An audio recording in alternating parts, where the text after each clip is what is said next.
I would like to extend to you an invitation to the pants party.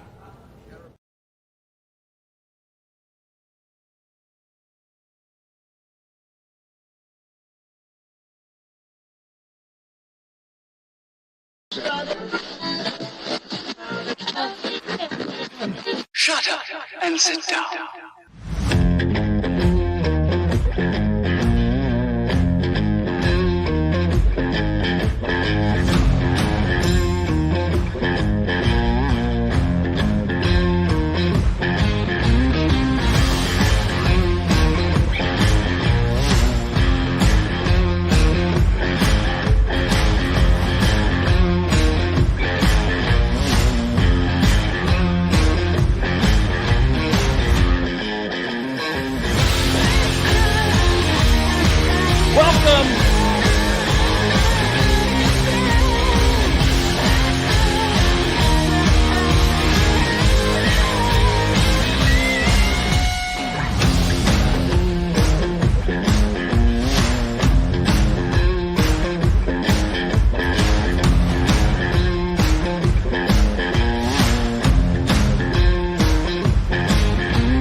Welcome, everybody, to the 3POA Podcast, episode 73, coming to you on this very special Wednesday night.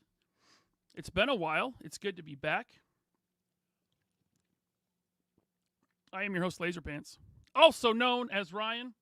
I am joined, as always, by the man behind Action Force and the CEO of Valaverse, a one, Bobby Vala. What's up, gang? What's going on? What's up? It's good to be back. It is good to be back. I mean, it's been a while. Not like, I mean, I was around you like last weekend, but well, yeah, there was that. But I did miss you, rabid fans of our channel. Yes, indeed. You toxic taters.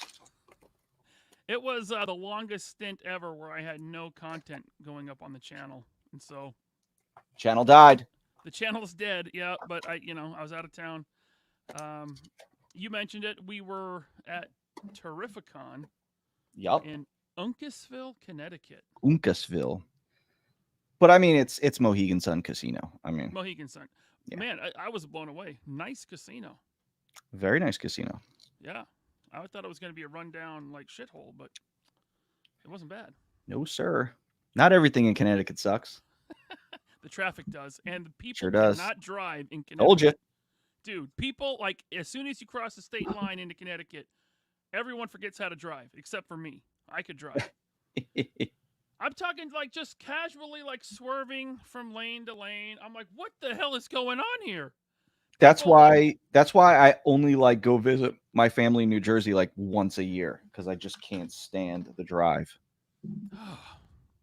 Horrible. Man, the chat's already filling up. It seems like people are happy we're back. It's been a while. We are now broadcasting. Okay, hold on.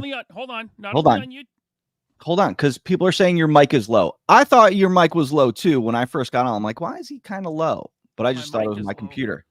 People are saying your mic is low. How's that? Better?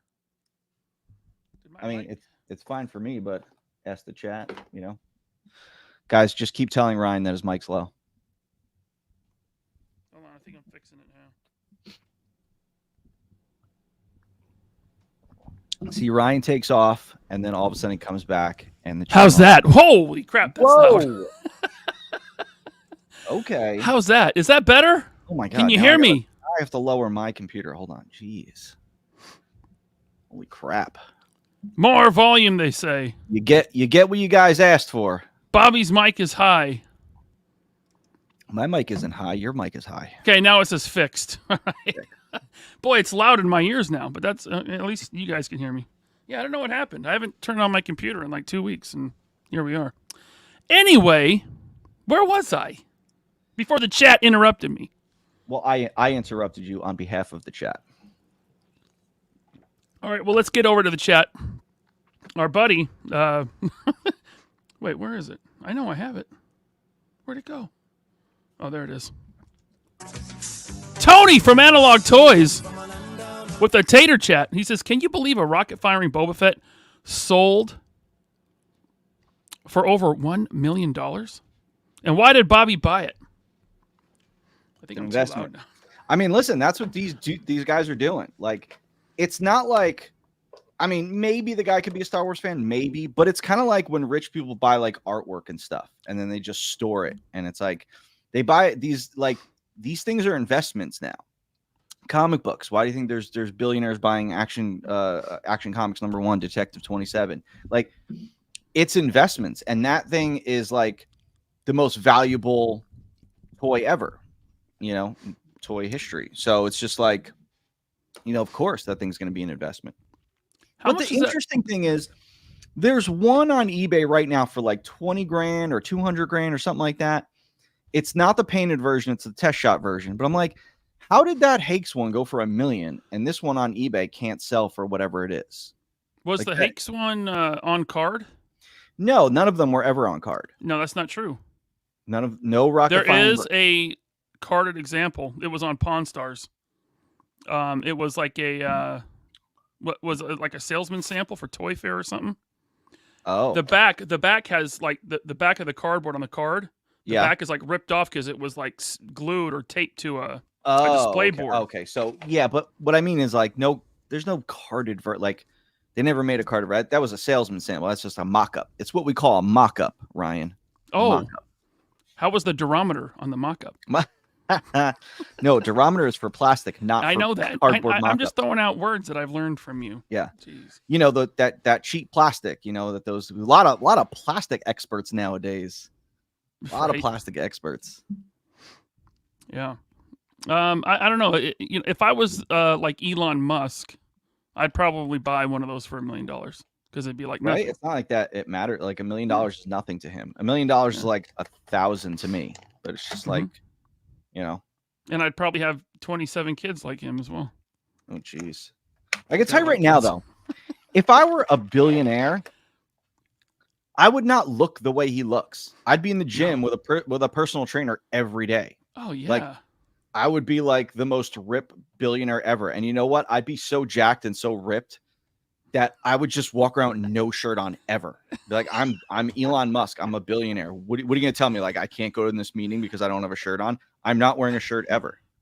You'd have like someone follow you around with a boombox. So when you walk into a room, it's Yes. No matter where you're at, you walk into Target. My goal in life one day is to get like McFarlane big so that when I do like a San Diego Comic-Con panel, the people are already in the panel room waiting for me and I make my entrance to that. Like, yeah, that's how I want to do it. Right on. Okay. Thank you, Tony, for the tater chat. Figure Wreckage became a channel member. Thank you. Stay tuned for the after show. I am doing an after show tonight because it's been 2 weeks since I've done an after show. So, yeah, stay tuned for that. Ammo to go with the tater chat. Ammo to go for 12 months. Thank you very much, sir. He says, 1 year of toxicity. Much love, everyone. Currently at work, and I'll catch the replay later. Enjoy the replay, Ammo to go. Thank you very much. Man, Ammo to go also gifted 5 channel memberships. Now, I usually do like party, for like 10 memberships. 5 memberships, I got to do something different. Should we like do this, like metal party, or I can't be an idiot for everything, Yeah, it's got to be for really, really special stuff. You know what I mean? I think it needs to be something stupid like the Seinfeld intro, like something stupid and quirky for 5. Ah, that's good. Yeah. Figure Fever's here. Figure Fever, thank you for the super chat. It was a pleasure to meet you, Ryan, and always happy to see you, Bobby and Jordan. Thank you, Bobby, for signing my figures. Much appreciated. Anytime, man. Anytime. But now I have to personalize everything because people are assholes. He got a bunch of them signed. Yeah, that was cool. Yeah, good to meet you too, Greg. Let's see here. Jeff Morris is here with the Tater Chat. Welcome back. Sound is great now. Thank you, Jeff. Appreciate that. Thanks for the the update. I feel like I'm too loud. No, you're good. Okay. Cato's collection is here.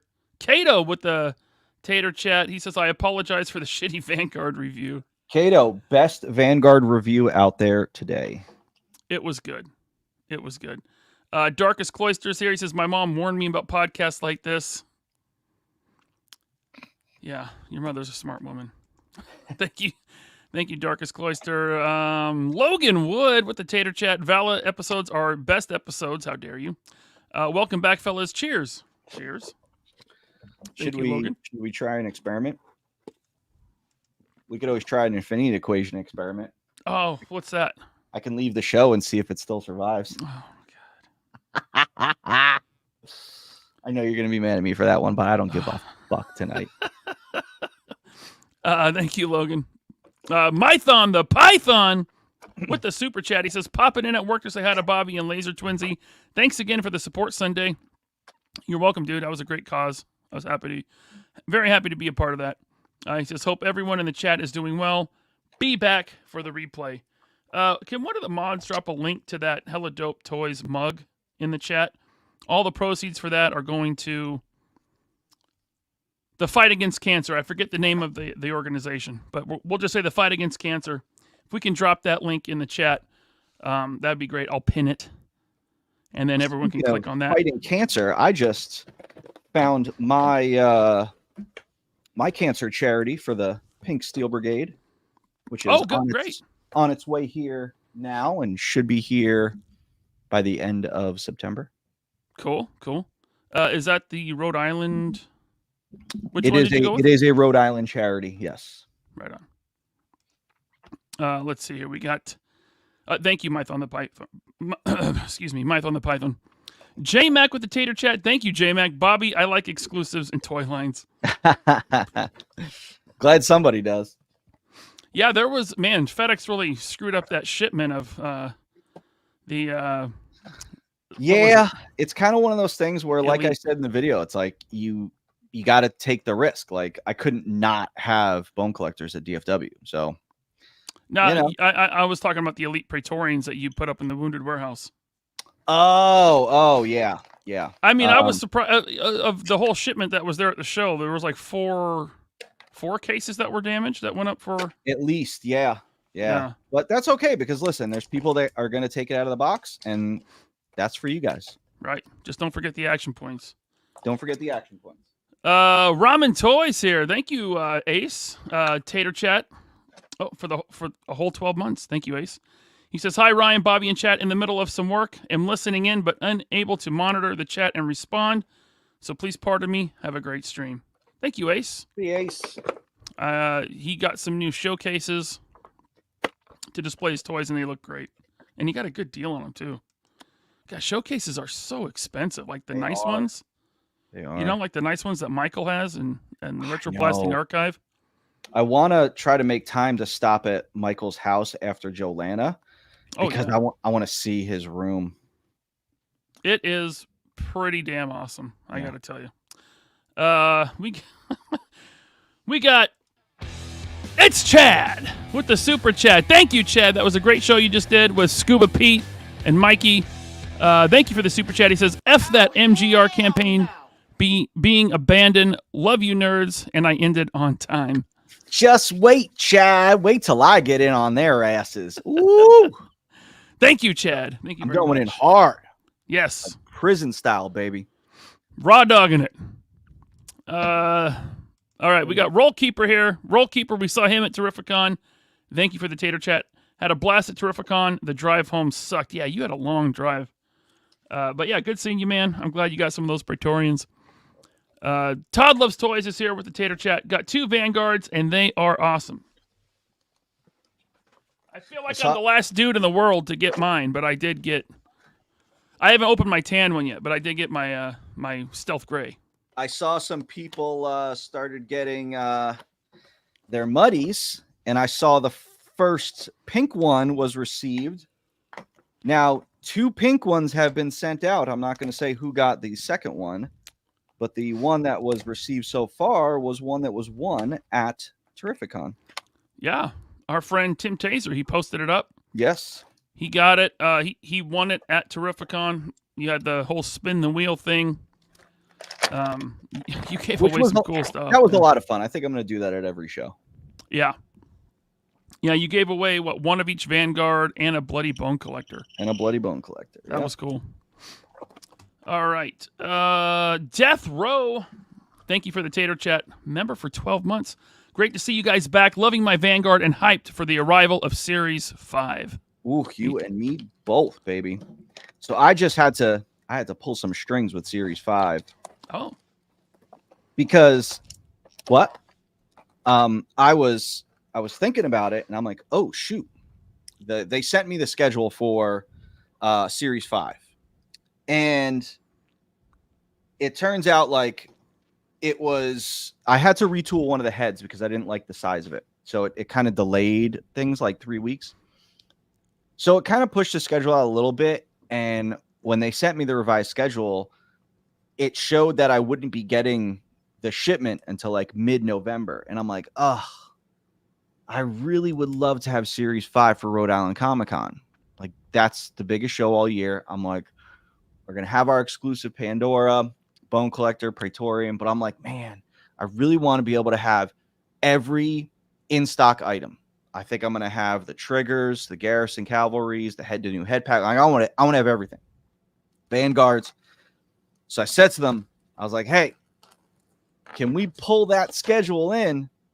I need this stuff to ship out by September 27th so that I can get it here by the first week of October so that I have a week to ship orders out because, you can't start selling stuff until you've fulfilled your pre-orders. That's right. So I have to make sure that we get the orders out the door. Now, some of you may get them. Some of you, it might be on the way.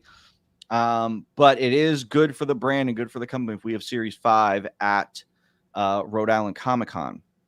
Now, it might be something where I still might decide to put like free gifts in Series 5 orders, just, in case we're too tight on the deadline or something like that. I'm still mulling it over, but just giving you guys a little inside baseball on what goes on, with companies that actually know how to run things and get things shipped out and get production done, stuff like that. So just giving you a little insight on that. All right.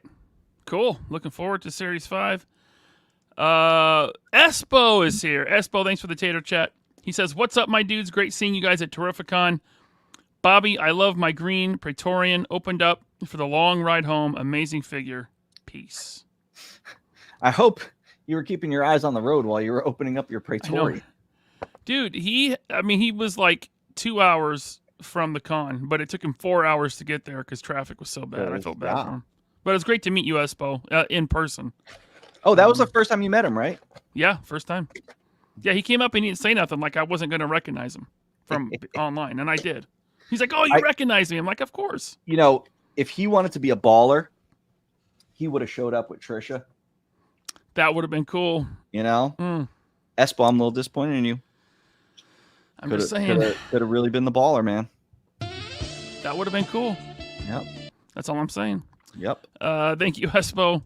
We got Fossatino93 with the Super Chat. Thank you very much, sir. LaserPants, Bobby, y'all watch Alien Romulus? For me, it revived the franchise and my Xeno love. Not yet, but I really want to see it. I haven't seen it either, but I tell you right now that I spent the other night watching Furiosa, and I wanted to bash my head against the table when I was done. That bad, huh? It might have been one of the worst movies I've seen in a long time. Oh, man. And really? I was like, how do you go from making Fury Road to making... It looked like it was two different directors, for real. Like, for real. The effects were terrible. No cap. Like, it was awful. It was absolutely awful. I'm like, wow, George Miller, you really fucked this movie up. Well, I have not seen Furiosa, but I want to see Alien Romulus. I'm one of the weirdos that I like Prometheus and Alien Covenant. I loved Prometheus. I thought it was great. Prometheus was so cool, man. It was great. I don't get the hate for it myself, and I like Covenant too. I didn't see Covenant. Oh, it's good. You should watch it. I think Prometheus, it was a little slow. I think maybe that's why people But really the dig lore, dude, the deep lore. Oh yeah. Love that. Thank you, Faustino.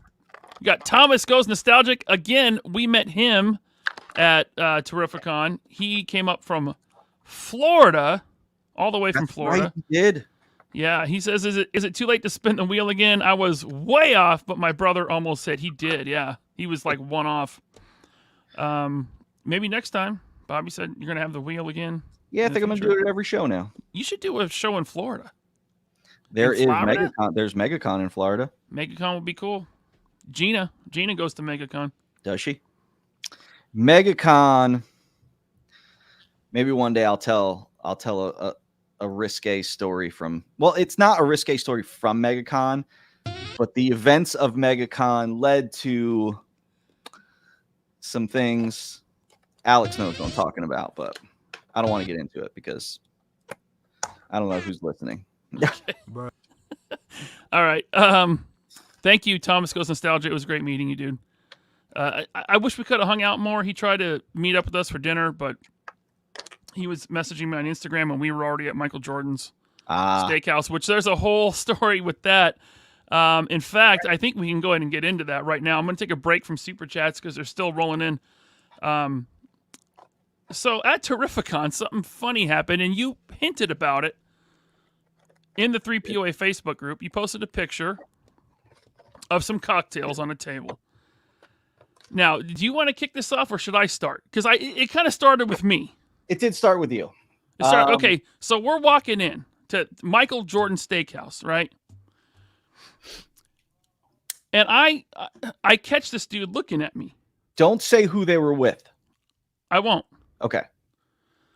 But I catch this dude looking at me, and he's giving me the knives like this, Bobby. Like, he might, maybe not that intense, but kind of like that. Maybe a little less intense than that, like that. Just like that. He was looking at me just like that. And I was like, what's this guy's problem? He looks familiar. He looks kind of, I'm like, wait. Is that Transformer guy? Is that B-Mac from the Hasbro Transformers and G.I. Joe team? Is that who that is? And I look next to him, and who's sitting next to him? All 4'10". Emily. Pink hair. Emily. Emily's sitting next to him, and I swear her head just went like this, just like that. I was like, oh. So I kept walking. We sit down. I'm like, Bobby, we just walked. I told you. You're a little subtle though. Guys, Ryan was just like, Bobby, you know who just like you're not guess who I just saw. I'm like, who's he? Like, what is he yelling about? Well, like he's yelling like a little kid. Listen, if we were at San Diego Comic-Con or somewhere where they had a presence, it would have been like no big deal. But I'm like, why in the hell are they at Terrificon? Well, there was a reason, and you don't want to say. That's fine. But Hasbro had no presence at Terrificon. None. So we sit down, and you're like, are you sure? I'm like, dude, I'm pretty sure I just saw that dude, and Emily was sitting next to him. I'm like, I'm pretty sure. And I don't, my camera's not focused, but. And so we're like, Jordan, go look. Yeah, Jordan went to go do recon. They know who you are, and they know who I am. Yep. So we're like, well, they don't know who Jordan is. He's the behind-the-scenes guy. So we're like, Jordan, go look. And so Jordan's like, I can't go look, guys. And he gets up, and he comes back. He's like, I didn't see him. I'm like, dude, right past that pillar, they were on the right. He's like, your right or my right? I'm like, it's the same. We're on the same side of the table. He's like, oh. So we sent him back. And he looked the other way to the real right. And he sees him sitting there, and he comes back. He's like, yeah. He's like, that's them. She has pink hair. I'm like, yes, I knew it. And that guy was looking at me. He was looking at me with intense eyes, like he wanted to fight. We didn't fight, though. I mean, his name is B-Mac. I mean, there was no fight. So you're sitting there, and what do you decide to do? I'll let you take it from here. So, me, I'm never gonna turn down an opportunity to to be a baller, especially this opportunity. So I'm like, what am I gonna do? What am I gonna do? What am I gonna do? So I got an idea. So our server comes over. I said, hey, there's a table over there. Table, girl with pink hair. Can't miss her. I said, I want you to send a round of drinks over to them. Whatever they're drinking, get a round of drinks. And I said, and you got to say, this is from Valaverse. She's and like, the waitress right. was like, from what? And you're like, Valaverse. And I spelled it. I said V-A-L-A. And then I had to look it up. V-E-R-S-E. And she goes, okay. So yeah, so she gets it done. And she sends it over. We don't hear anything. And we got our Okay, drink wait, and, hold on. No, they weren't love-making eyes. They were intense eyes. Like, those aren't love-making eyes. He wasn't flirting. Chat. I mean, I don't think so. I wouldn't blame him, but I don't think so. Go ahead. So we get our drinks and we get our meal. And I think it was like halfway through our meal. Yeah. Which was fantastic, by the way. Oh, man. Medium rare ribeye. Michael Jordan's was legit. And our server comes over and she puts down another round of drinks in front of us. And she says, they said right back at you. Yeah. And I was like, because we were sitting there thinking the whole time, like, this can go one of several ways. They could either send the drinks back, they could say nothing, or they could be nice about it. And they decided to do the positive police thing. They were cool about it. They did the right thing. Which if they sent him back, it would have been a much better story. So we got a round of drinks, but they might look in their eyes like Hasbro got Valaverse a round of drinks. No, you didn't. Valaverse got Hasbro a round of drinks. Your drinks were the thank you. I was the one who threw the olive branch out there for you. Yeah. I was the generous one. You were just saying thank you. So, long story short, Bobby starts back at Hasbro next Monday. No, I'm kidding. Yeah. I tell you what would have made it even better is if Lenny were there. Oh, that would have been amazing. There might have been a fight then. If Lenny was there, I would have said send everyone at the table a round of drinks except for him. Whatever that guy got, don't give him one. Oh, that would have been amazing. Okay, well, we'll skip the Shirley Temple then. That's what she would have said. So, Hasbro had to thank Valaverse. Suck it. I accepted free stuff from Hasbro once again. I'm a shill. It turns out that I was so full, and I wasn't actually even in the mood to drink that night. So I actually didn't even drink that second drink. Oh, I drank mine. You drank yours. Those Smoky Manhattans were good. They come out with the flame. Yeah, and the it's fantastic, stone. but I only wanted the one. Man, not me. I wanted a third one, but you wanted to leave. I was tired, man. Cons take a lot out of me. I'm getting old now. Yeah, they are. They can be exhausting. It's the cement floors. That's what does it. It is. Also, it's like I said, I kind of want to get to the point where I'm like a McFarlane baller, where I'm not setting up the booth. I'm not sitting there, getting orders for people, ringing people up, that sort of thing. I just want to be the guy, just, kissing babies and glad handing and not setting stuff up and driving and moving boxes and shit. Yeah. In the rain. That's right. God, everywhere I go, I bring rain with me. And by the way, because you're from Seattle. Yeah. Okay. People always say, "Oh, Seattle, it rains a lot." It's cloudy a lot. It doesn't rain over here like it rains there. When the rain comes down on the East Coast, it's crazy. It's like buckets. When we drove from Connecticut to Jersey after the show, there was a flash flood warning, and I could not see the road 20 feet in front of me on the freeway. That's how thick the rain was. Anyway, but yeah, free drinks from Hasbro. Thank you, Hasbro, for the for the drink. And And thanks, Bobby, for the steak. No problem, man. And thanks, Jordan, for being hilarious. Okay. He is quite the entertaining character. Yeah. Now you told another story while we were there at Michael Jordan's about when you were trying to work your way into the comic book industry as a young, very, very young man. Yes. Yeah, and Ryan wanted me to tell this story, and it was such a good story, dude. It's a good story. I guess, I just kind of forgot about it, and when I tell these stories, he's like, dude, you got to save those for like the show and stuff. So I'm like, all right, I'll tell the story on the show. So the year is 2004, and I am at San Diego Comic-Con because this was a time where I'm a year out of school. I graduated in 2003. This is the next summer, and I'm, pounding the pavement, trying to get work. Got my portfolio, but I want to go to San Diego Comic-Con. I think I was there the year before, and I loved it. So I said, all right, I'm going to go. And I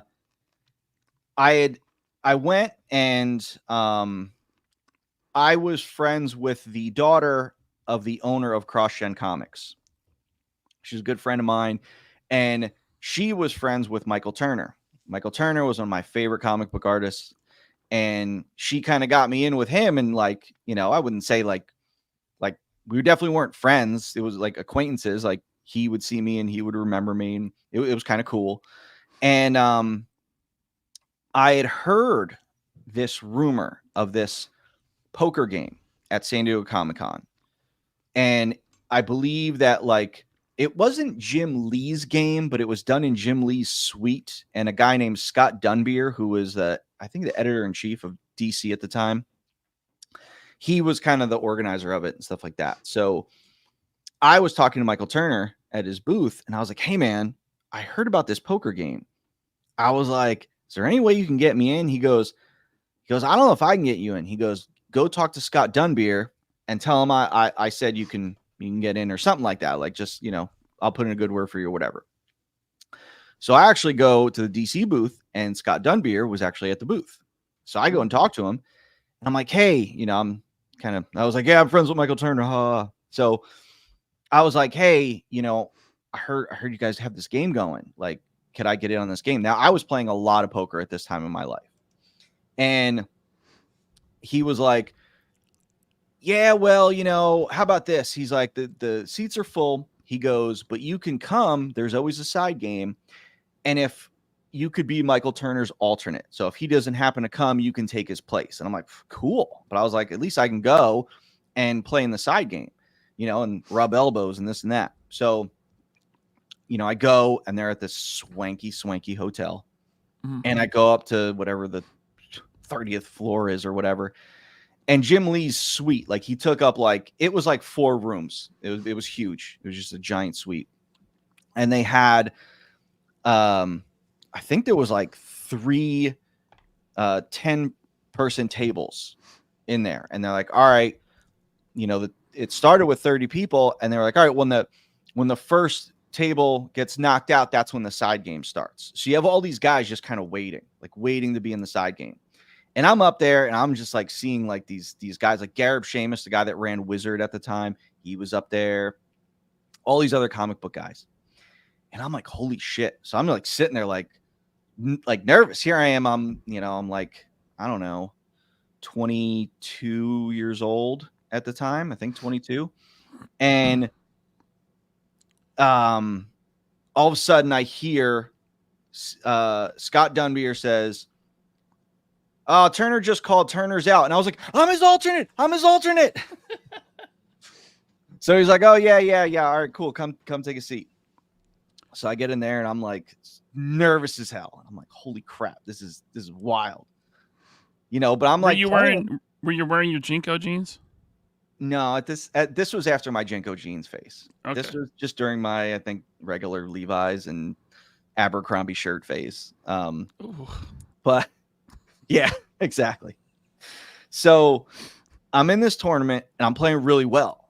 And, people are getting knocked out, but I'm playing. I got a huge stack in front of me. I'm like looking around, like, cool, guys are getting knocked out. Side game starts. At one point, we were down to like a table and a half. And now Jim Lee, he's rumored, like, I've heard he was this unbelievable poker player, like really, really unbelievable. And he actually wasn't playing in the poker tournament, which kind of sucked. It would have been awesome to play with Jim Lee. But at one point, he comes in. He comes in and he's just like hovering. I'm in this hand with this guy. And I'm playing really well. I think I did I was slow playing. I pulled a check raise, this and that. And I had the nuts. I had a queen high straight. I don't know what the guy had, but I got him to fold the pot. Like, I think I ended up going like all in and like forced him, and he ended up folding. So I never showed my cards because he folded. Jim Lee kind of comes over to me, like hovers over my shoulder, and he goes, "Queen high straight, right?" And I was like, "What?" Like, he just like read the whole hand, read it. And I just looked at him and I was like, "Yeah, good read." Like, and he was like, "Nice play." And I was like, "Holy shit. Like, that was awesome." And then like, he was just mulling around, talking to people and stuff like that. And I was like, "This is cool." So then I get to the final table. I'm like, I said, I want to win this fucking tournament. Now at this point, I'm not like, people are asking me like what I do and this and that. And I was trying not to like be that guy, like, hey, can I send you some work? Hey, you want to see my mixtape? Can I get you to listen to my mixtape? Like, I wasn't trying to do that. I was like, I'm just there to play poker. And once I started playing really well, like, I got ruthless at the table. Now, like, 2004, he'd have been working on Hush, or he probably had wrapped up by then. Because Hush was like early 2000s. Or was it late 90s? I thought Hush was right after that. After 2004? Yeah. Could have been. Yeah. Or maybe just around that time. Yeah. So I'm at this final table, and I ended up knocking out Garib Sheamus, the guy who owned Wizard at the time. And he was a big deal. Nice. Like, yeah. That dude was a big deal at the time. Now he's nothing, but Bill Jamis was there. Bill Jamis was the editor-in-chief of Marvel. Wow. But yeah, so I knocked out Garib Sheamus, and I think it's down to, there's four of us left because I got fourth place, but 4 of us left. And I get pocket jacks. And I'm like, oh shit. Pocket jacks with 4 players, you're sitting pretty. So I think like guy raises, then like I re-raise, and another guy like he goes all in, or I end up going all in. But I think 3 people at the table, like 3 of the 4 people, like went all in or something, and I was one of them. And guy had pocket kings. The guy who ended up winning the tournament had pocket kings, and there was like a side pot and this and that. But I ended up getting knocked out on that hand. Oh, like, shit! Like 4th place, and I can't remember the amount of money I won, but I think it was like almost $1,000 or $1,000, something like a big amount of money. Like, I was like, this is awesome. Yeah. And then they're like, oh, here, Scott Dunbury goes, all right, here's your trophy. And I'm like, trophy? And he's like, yeah. And he hands me, and it's this trophy. Now, if you look, it says 4th place, Minnow, 2004 San Diego Poker Tournament Series 4. So it was the 4th year they did this poker tournament. Cool. And I was like, holy shit. Like, to me, I didn't even care about the money. Like, I cared about this trophy. So I get the trophy, and then Scott's like, all right, you have a seat for life at this tournament. And I'm like, whoa. He's like, yeah, if you place like it, and 4th place was 2002, 2003. Okay. Yeah. So 4th place was placing. That was the last spot you could place in. So 4th and above. So I ended up getting a seat. I played in the tournament again. I think at Chicago or New York Comic-Con or something like that. I ended up playing again because they would play at all the cons. But that was the last time I ever played, and I got knocked out of that tournament pretty early. But yeah, so I, this is that. And like the next day I like go to Michael Turner. I'm like, hey man, it would have been great to play poker with you, but I'm like, because you didn't show up, I got 4th place. So yeah, so it's always cool. And it's like, dude, I've had this thing for 20 years, it's kind of crazy. Like, this thing means more to me than some of the stuff that I have. Like this Absolutely is awesome, you know. And it was cool because it's like where San Diego Comic-Con is, it's on the border between like Mexico, like right on the border of Mexico. And they have not a subway, it's like a trolley. So it's a above ground subway. And I'm all like just happy as shit, like holy crap, like this was awesome. And I get on the trolley. Now this is, I don't know, 1, 2 o'clock in the morning. It's the last trolley, I think, or one of the last trolleys. And I'm on this trolley and there's like no one else on the trolley. And I got money in my pocket. I got this trophy in my hand. And all of a sudden, like a cop is on, like walking through, and he goes, "Where are you headed?" And I'm like, going back to my hotel at blah, blah, blah. He goes, "You need to get off at the next stop." He goes, "The next stop is Tijuana." He goes, "Oh, you're going the wrong way." And I'm like, "No way." He goes, "There's one more train coming." He knew, he could tell like I was terrified. So he got off at the stop with me and got on the train going back with me. And I was like, holy crap, I could have ended up in Mexico. yeah." But yeah, that was a fun night. Really fun night. Future Rick says, being a San Diego native, you don't go on the trolley at 1 a.m. Yeah, apparently I did. Boy from New Jersey didn't get that memo. I think I might have gone into Tijuana that same year, 2000. It was 2003, something. Yeah, well, that was sketchy. And the donkeys, whoa, stuff they do. Okay. Let's get to a few more super chats, and we're going to get into our first topic, which is old Todd McFarlane. V. Conley, thank you for the super chat, man. He says, my Vanguards are awesome, and each version needs a lead vehicle. Side note, a lot of these plastic experts, Hasbros, are complaining because their wives' plastic is harder than their Vams. Damn! Oh, V. Conley coming in with the heat. Thank you, buddy. Appreciate that super chat. Tater Chat from HGC. Thank you, sir. Field Marshal Vala. Great job with the Vanguard. I've had a lot of fun with my Commando Gray version. Got a lot of fun display ideas. You did good. Thanks, man. Appreciate it. Glad you dig it. Robert's Infinite Realms with the Tater Chat. What's that? It was a fun one to do. Yeah.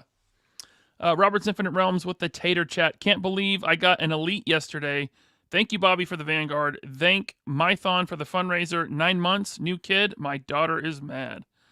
By the way, I do have the link to the mug pinned in the chat.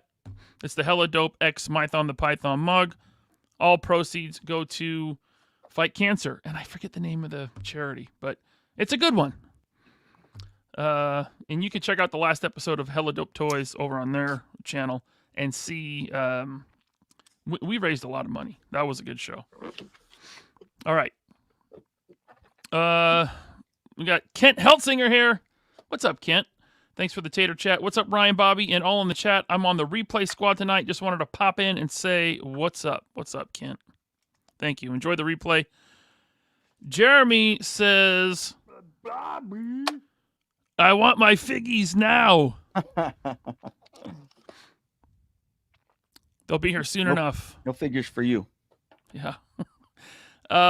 Robert Diaz, Mike Honcho dioramas with the Tater Chat. Member for 12 months. After making a certain dial set, I don't know if I want to self-identify if I meet you guys in person. Bobby may kick me out of the show. No, I don't think so. I actually have a head sculpt coming. I was supposed to get it from Alex while I was in New York. Who I did get to meet up with Alex. It was good to see him. But I have the Mike Honcho diorama set right here. Just waiting on a certain head sculpt. Thank you, Robert. Got Earl Potts here with the Tater Chat, member for 12 months. Again, thank you, Earl. Of course, I couldn't make it to Terrificon for the first time this year. You guys definitely ended up at the best show they had so far. It was a really good show. It was a really good comic book specifically show. Yeah, let's be honest here, because I was going to be honest. I wasn't going to beat around the bush with it. Yeah. I mean, we made money. We made money. It was profitable. But I'm definitely not doing it again next year. Like that's a one and done for me, because the show was enormous, like absolutely enormous, like PowerCon huge. And I think on Saturday they sold 10,000 tickets. Like there was a lot of people, but it was a comic book show. Like, no lie, there was maybe 2 or 3 vendors selling toys. Nobody selling vintage toys. It was that crazy. Like it was just comics. It was nuts. So, like I said, we did well because we had an exclusive and we have great fans. But I was just like, whoa, this is like not like what we're used to at shows. So it was great for me. I bought a ton of comics. I can't wait to show Drew G what I got. But yeah, as far as like doing it again, definitely won't do that show again. But I'll go to it as a patron, that's for sure. Yeah. Yeah, I got to dig through some bins for a little while. I picked up a good stack of comics. Yeah. I mean, they had the who's who of every artist and writer that I think I'd ever want to, you know, I mean, if I paid for autographs, that I a lot of good like celebrity comic guys signing. Keanu Reeves was there. Yep. Mark Bagley, Walt Simonson, Billy Tucci, Ralph Macchio. Which when I first saw the sign that said, when we were loading in, it said Ralph Macchio. I'm like, holy crap, the Karate Kid's here. Totally forgetting that there's a Ralph Macchio comic book guy. You know, I'm okay. But that's still cool that Ralph Macchio was there. Anyway, Woody 222 to Figure Addict. What's up, Woody? He says, great meeting you both at Terrificon, as well as Roll Keeper and Zakanen. Much appreciated for the signed figures for me and my boys. Yeah, man. It's good meeting you too, dude. Thanks for that super chat. Yeah, him and Legend Series, Zakanen, those guys bought a lot of stuff. They did. Yeah. Was Zakanen the one that made me write a special message on his Praetorian? Yes. Yes. That was hilarious. He hit me up. He's like, is it cool if I post this? I'm like, yeah. Are you kidding me? Post that. So he asked you and not me? Well, I'm easier to get a hold of, Bobby. Okay, I message you and you respond in like 3 days. Okay? I'm an important guy. I don't want to tell you. Yeah.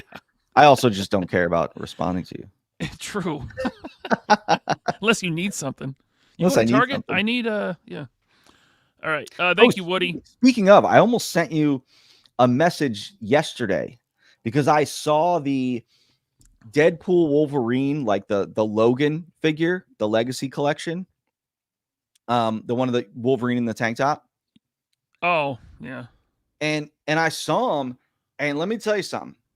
That is the best Hugh Jackman head sculpt I've ever seen. The yelling face. So I was like, ooh, I need this. But it was at FYE and they wanted $40. I'm like, I'm not spending $40. Yeah. So I was like, I'm going to send Ryan a message and say, hey, if you see this, let me know. I've never seen that. Those things sell out. The Deadpool is hard to find. I got the Deadpool from Big Bad, and he was missing the scabbard. Oh. On the sheaths on his back. So I contacted Big Bad, and they're like, we're sold out, but they gave me a refund and let me keep it. Oh, nice. But I have the first version. I don't know why I bought this, but yeah, I have the first version too. And I have the first version Logan that they did. But this one came with the yelling head. The yelling head is flawless. Well, the yelling head came with the Amazon exclusive last time, the one with the jacket on. Oh, really? Oh, I guess I didn't get that one. Yeah. Oh. Jeremy J, thanks for the super chat. He says sending drinks back is the least they could do after copying your homework. Don't say that. The Joe Bros are going to get mad. They're going to get mad. It's going to be so. They've been on a tirade lately. Dude, there's going to be so many good comments on this stream. I'm going to have to do what Chad does and, like do a special video where I just read the stupid comments. I was talking to Matt about that. I was like, shit, like when you see celebrities reading mean tweets, I was like, should I do a YouTube video where I just read salty comments? What did he say? I forget what he said. He probably said yes. Like he said yes because he loves drama. Yeah, he does. But All right. Elizabeth Laurie, thank you for being a tater for 12 months. It says, I'll have to catch the replay. Sadly, I have 4 more hours of telling people to do their jobs. Have a good show, guys. Well, thanks, Elizabeth. And we got CP's toy collection here. Thank you for the super chat. Unicorn Bobby is taking PayPal, something you are considering for the near future. What? Take PayPal? I take PayPal. We've been taking PayPal for years. Yeah. There was only one time where we stopped taking PayPal for like 3 months. Yeah. And that was years ago. But yeah, we take PayPal. So I've noticed you have the shop pay on your website. I've noticed that sometimes if I'm logged in, that won't have an option for PayPal. But if I check out as a guest, the option for PayPal is there. And it's not just your website; it's any shop. Oh, really? Yeah. Oh. Yeah. Wonder if that's like a bug they just haven't fixed yet. Right. CP Toys Collection. That might be why you didn't see the PayPal option. And then Scott Hughes says, Bobby, you could have had the bartender make a new drink that was green and call it the Elite Praetorian and sent that to the Hasbro table. I should have made like Ecto Cooler like drinks and sent them over there. Yes. Yeah. Put some of that crap that always makes me want to puke. What's it called? Blue Curacao? Curacao? Yeah. Yeah. Super sweet, syrupy garbage. Thanks, Scott. And then Eric Alfred Abel's here. What's up, Eric? Member for 12 months. Thanks for the tater chat. Sup, fellas? Me and Allie couldn't make the con. Her schedule doesn't belong to her. You know how it goes. Missing out to protect freedom and all. Yeah. Yeah, I was bummed. I was messaging her and I was like, oh, you guys are coming, right? And she's like, no. And I'm like, oh, that sucks. Yeah. But we did see him at DFW. Yeah. And Rhode Island is not that far away. I mean, it's going to be November 1st, like tomorrow. Yeah. The way time's going by. So, thank you, Eric. Darth Doug, our buddy Doug. What's up, Doug? Be like Doug. He says, Like Lenny's Doug. a closet Action Force fanboy. I have 2 picks to prove it. He does. That's right. He got him twice. Yes. Got him twice. Nikatronis became a channel member. Thank you, Nikatronis. Stay tuned for the after show. Jeremy J with another super chat. Thank you, Jeremy. He says, that's a great story. A long time ago, I accidentally crossed the Iranian border. Can't say more than that. Yep. Thank you, Jeremy. Let's see here. Tim Taser, thanks for the super chat. Yes, if you need comics, autographs, or swords, it was a great show. For toys, not so much. Happy to see you guys. And super stoked that I won the Pinky. Yeah, you should be. Open One that of bad boy 50. up. And you shipped 2 out. So there's now 48 left. Yeah. Thank you, Tim.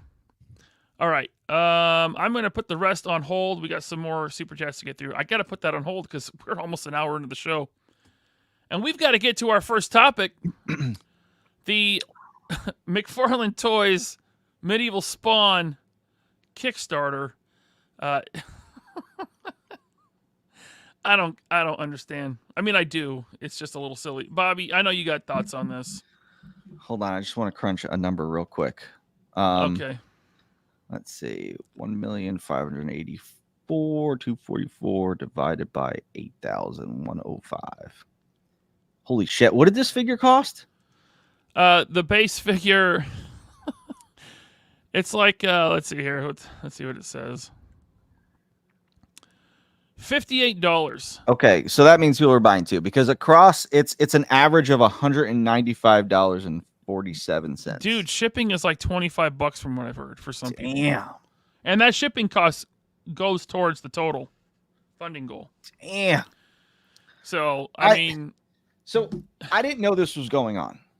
And I'm doing yard work in my yard, moving 5 yards of stone. And I got my AirPods in that Ryan sent me. And I'm like, oh, a new Ninja video. Cool. Let me listen. I was like, what's going on, McFarlane? What's this shit? No idea what was going on. So I'm listening. And like, the more I get into the video, I'm like, wait, this is for real? Like, I had no idea this was happening. No idea. Because I'm like so behind on social media stuff and this and that. I try to have like a life and, you know, I I got kids and stuff, so I don't have time to like catch up on toy stuff. So I'm always like one of the last people to like hear this stuff. And I'm like, this really happened? And every like wheelbarrow full of stone that I'm taking to my backyard, I'm like in more like shock and awe, like holy crap. Like this dude really did this. Now, I thought like some of the stuff that Hasbro pulls was bad. This is one of the most obscene instances of just bending a consumer over. Dude.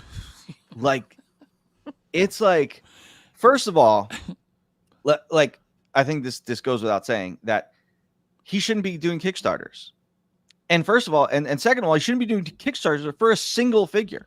Like, but he did his first Spawn figure, and I think that one was over $1 million. So it's it's like you like I'm texting with Ninja. I'm like, dude, I can't believe this, blah blah blah. And I'm like, dude, maybe I'm the dumb one. Maybe I should be doing Kickstarters. Maybe I should be doing crowdfunding stuff, because here I am over here trying to do the right thing, trying to give you guys a vehicle that's not crowdfunded, that's under $200. Like, what am I doing?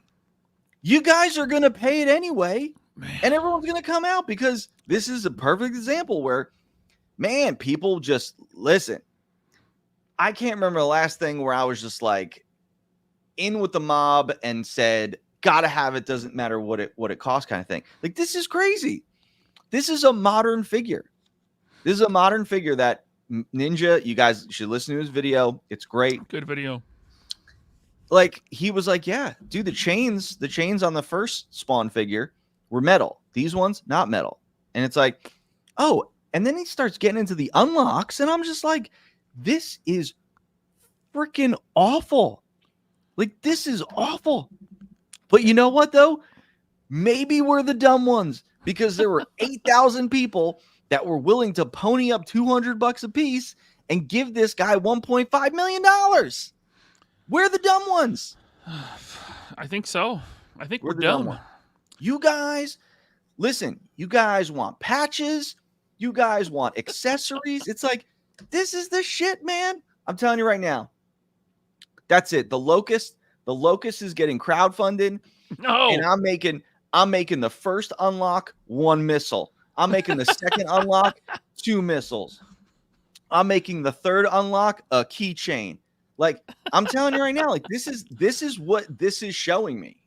It's showing me that what I'm doing is wrong, because this is obviously right. Obviously. I mean, he's leaking out these free accessories. So this thing is $58. It doesn't look better than his other Spawn figures. I mean, it's a different Spawn. It's medieval Spawn, but it doesn't look more intricate or more valuable or worth more than any other Spawn you could buy on the shelf. You know what I mean? Yeah. Looks like the same amount of tooling, the same amount of parts. There's no light up feature. Like Ninja mentioned that there's no light up feature. That would have been cool. Yeah. Stick a light up feature in the head. Eyes light up. He's put light up features in Batman before, and it's on the shelf at Target for $25. Unreal, man. Unreal. Yeah. So, and I know Ninja covered a lot of this, and everyone should go check out his video after this. But says, what's in the box? It's Spawn, a shield, and the sword, and then a comic art. So the unlocks, it says free because he got, thanks for 1 million pledges, but there's 8,000 pledges, but there's $1 million. So he must mean $1 million. An extra set of hands. When I heard that, I'm like, hands. Now, he comes with the sword, right? But then you got a scabbard with belt. Why isn't that on the figure? That should be part of it. I can't believe the audacity of the unlocks. It's so blatant and so like, it's like if you were waiting in line to get this figure, and he goes, all right, listen, you can get this figure, but I'm going to kick you straight in the balls. Straight in the balls. Straight in the balls. And then you're going to give me your money and I'm going to give you the figure. That's 100% what this is. We actually did get an update from Rob Liefeld about this. Everybody, Todd Father here, bringing you the latest in the Todd McFarlane. This is the new Batman Samurai. Batman Samurai, kind of cool. Got some cool shit here and there and in a package. And I make them a little bigger so they don't match up with their Hasbros. Just to fuck with you. Because that's what I do. I fuck with people. Turn on the light. Anyway, everybody, this is the new Samurai Batman, looking cool. Gonna come up with the 2-pack and the 3-pack and the 4-pack and the 5-pack. Gotta go buy my toys. Yeah. Amazing. Guys, I should tell the story about how Rob Liefeld just blocked me on Instagram. Yeah, well, he blocked me on Twitter. Yeah. Like, I was actually defending his horrible... That's another story. Yeah. But, like I can't... Like, this is really a thing. This is really a thing that's going on right now. Now he says free stuff. Free stuff. Dude, is for it, $58, $58, it should all be included. Is it free? No, it's the free. figure's $58. It's kind of like saying it's free if you could find more gullible people. Yeah. Like, hey, if you can go get some more of your gullible friends to buy this, you get this for free. That's basically what this is. Dude, this is going to pass 2 million. Oh, 100%. It's going to rocket past 2 in the last few days. It's going to... What did the first one make? It made something ridiculous. Yeah. I can click this and we can see. The first one, the Spawn made, so it ended 3,447% funded. Jeez. Unreal. But he puts his stupid low funding goal, $100,000. He knows it's going to pass 1 million. Of course. 23,761 backers. So he easily could have put this in production. Let's say do a run of 25,000. Yeah. It would have sold out, right? But this was 3.4 million. Holy shit. Yeah. And people were pissed when they got this because the articulation sucked. Did it? Yeah, it was basically a statue. I mean, look how his torso is. Like, there's no torso, or he's just kind of like, yeah, I'm Spawn. Yeah. Unreal, man. Unreal. So, Todd McFarlane, turn off the lights. I just like, is it kind of one of those board meetings where the president is talking and everyone's just like, yes, that's a great idea. Great idea, boss. Like, was he in this meeting like, hey, I'm going to make the unlock the sheath and some hands. And everyone's like, yeah, Todd, great idea. Like, stop, man. Yeah. Oh, I should turn the audio on, huh? You probably should. Hey, everybody, I'm Todd McFarlane. I got free stuff sign right here. Free stuff. I made $1 million on Medieval Spawn. Here I am. I'm going to point my finger at you and say, I'm going to, but here's a box. I'm going to put it in a box. It wasn't going to be in a box, but I made $1 million, so we're going to put it in a box. Real cool. There's the other box right there. It opens. There's Spawn. There's all the cool stuff. I'm not going to include this unless I get 3 million. You might get a sheath if I feel like it. I'm going to buy a baseball with this money that I'm taking from you, from this Medieval Spawn. I'm Todd McFarlane. I'm getting old. I still wear puka shell necklaces sometimes. Jeez. There it is. Yeah. Unbelievable. Spawn collar chain. Now, the whole metal chain thing, to me, when it's like the real metal chain, like I got a figure recently that had a metal chain that big, this guy. But I don't have the chain with him. But the chain, when it's real metal, tends to look like jewelry chain. I actually prefer plastic painted chain. I think it looks better. Do you? Yeah. Unless they like have the metal chain, it's scuffed up a little bit. But to me, it's like too shiny. It looks like a, cheap necklace or something. But that's beside the point. Anyway, so I hate that he calls it free stuff. It's not free, Todd. It's not free stuff. So you get the large shield, free bonus item number 7. I mean, all this stupid stuff. I mean, it's not People are stupid. obviously paying for it. So This does look cool, but I think to get everything, $3 million, $58. Okay. All right. Well, anyway, there's that. We're gonna move on because we got more to get to. Right. yeah, I mean, it's like we're gonna direct people to Ninja's video, but you guys know, like this is crazy. Like that. I mean, we sound like broken records because it's like we're still shocked that big companies are still doing Kickstarters and making millions of dollars. It's like, again, I'm probably the idiot. So, guys, I might take back everything I said about Valverse never doing a Kickstarter or crowdfund again, because obviously you guys are showing me that it works. Yeah. I should be doing it, making you guys pay for all this stuff. Free stuff. No more free stuff for you right here, Todd McFarlane. Right here. Drawing a picture. Yep. Futuristic Combat Soldiers. A Kickstarter from nearly 3 years ago. Ooh. Recently posted on their Kickstarter page. This is not fulfilled yet. It says, I wanted to provide everyone with an important update regarding the FCS line, Futuristic Combat Soldiers. Unfortunately, we have had to place the project on hold as we are currently in legal proceedings concerning project issues with our factory partner, Symbiote Studios. Have you heard of Symbiote Studios? I have not. Me neither. I have not. It says, although disheartening, this step is necessary to ensure that we address the matter appropriately and protect the project's integrity the best we can. Now, this is supposed to be a 112 6-inch scale line of Futuristic Combat Soldiers. Our friend Sam Sears had an issue with it. He backed it, and the figures came out like 7-inch scale. They were huge. Mm-hmm. Oh, And so I don't know. So figures have actually come out? Well, no, it was like prototypes that they Got were it. showing online compared Got to it. other figures. He asked for a refund, and they refused the refund. They refused the refund? Yeah, they said no refunds will be made for. Wow, that's ballsy. Yeah. Says, in lieu of the situation, we are sad to say that the Fist brand and Nightwolf will no longer be under the Invincible Toys company banner. So they joined forces at some point. Fist actually delivered. Those figures got out I heard they're not great. backers. Huh? I heard they're not great. Yeah.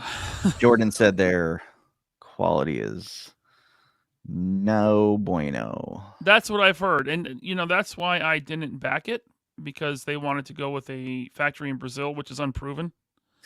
I was saying it. I talked to him. He wanted to work with me. I was like, no, man, like, I'm not like, no, you're not going to convince me that, like this untapped studio, this untapped facility in Colombia can do things, blah, blah. It's like, yeah, they did pinless joints, but I'm telling you, I haven't held one. I saw pictures. The pictures were all I needed to see. But Jordan told me, he's like, dude, these were awful. And I'm like, wow. Yeah, man, like, Good told you.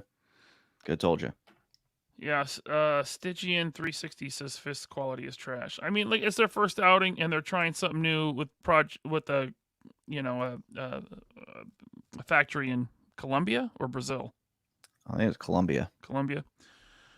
I like the idea of breaking away from China and finding new factories other places, but I didn't want to put my money up. To me, it was too risky. That's why I didn't back it. Yeah. But they did deliver. Call it that. Yeah. It says both. So they split ways with Invincible Toys. They had teamed up. I saw them together. Yeah, they were both at PowerCon. Both brands have made this decision on their own accord, with Invincible Toys full support and understanding due to the seriousness of the situation and for the preservation of both brands. The separation of the two brands, although impactful, does not change the positive personal and working relationships they have. Okay, whatever. This being said, we hope that the matter is resolved. So I guess they're going to try to get these Futuristic Combat Soldier figures out. and maintain positive relationships indefinitely. We apologize for the lack of updates this project has had over its lifespan. There's been large gaps of time with no updates.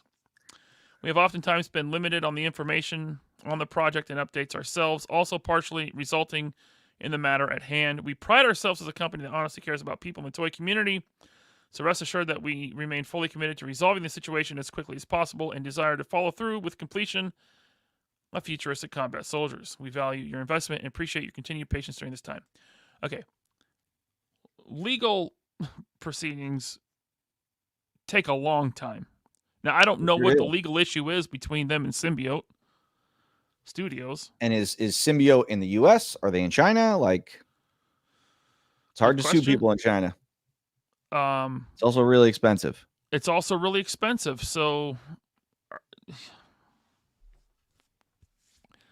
I don't know, but I personally, if I had to guess, these figures aren't going to happen. Oh, definitely not.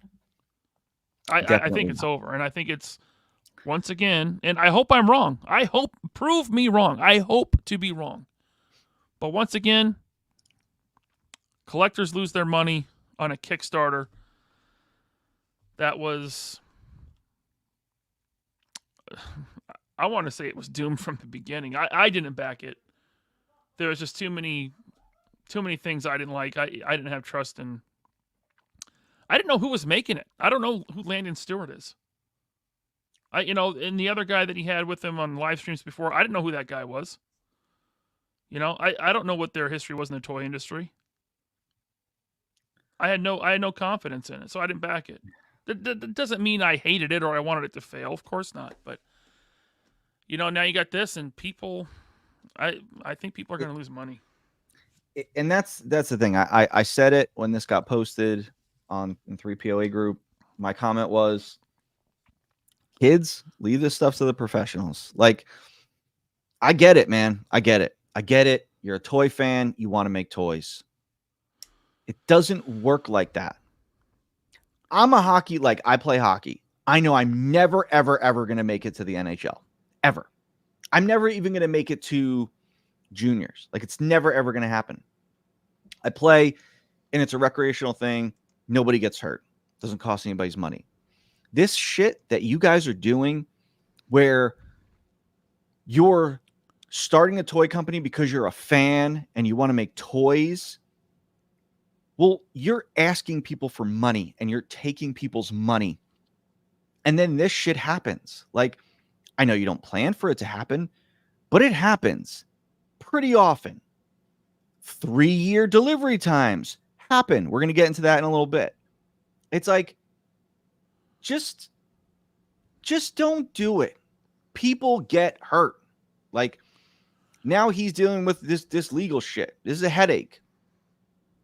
How do you feel about wanting to get into the toy industry now? Like, I bet you're having second thoughts now. It's like, just stay the fuck out of this, guys. Like, just stop. It's not an easy industry to get into. It's not. Just stay the fuck out of it. Because you take people's money, people lose out, people get mad, problems happen.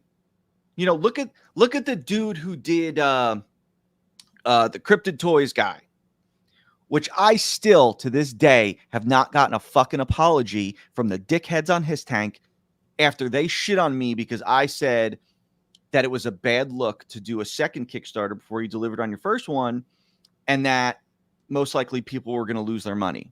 How dare you say that, blah, blah, blah. You haven't even launched your Kickstarter. Well, who was right, fuckfaces?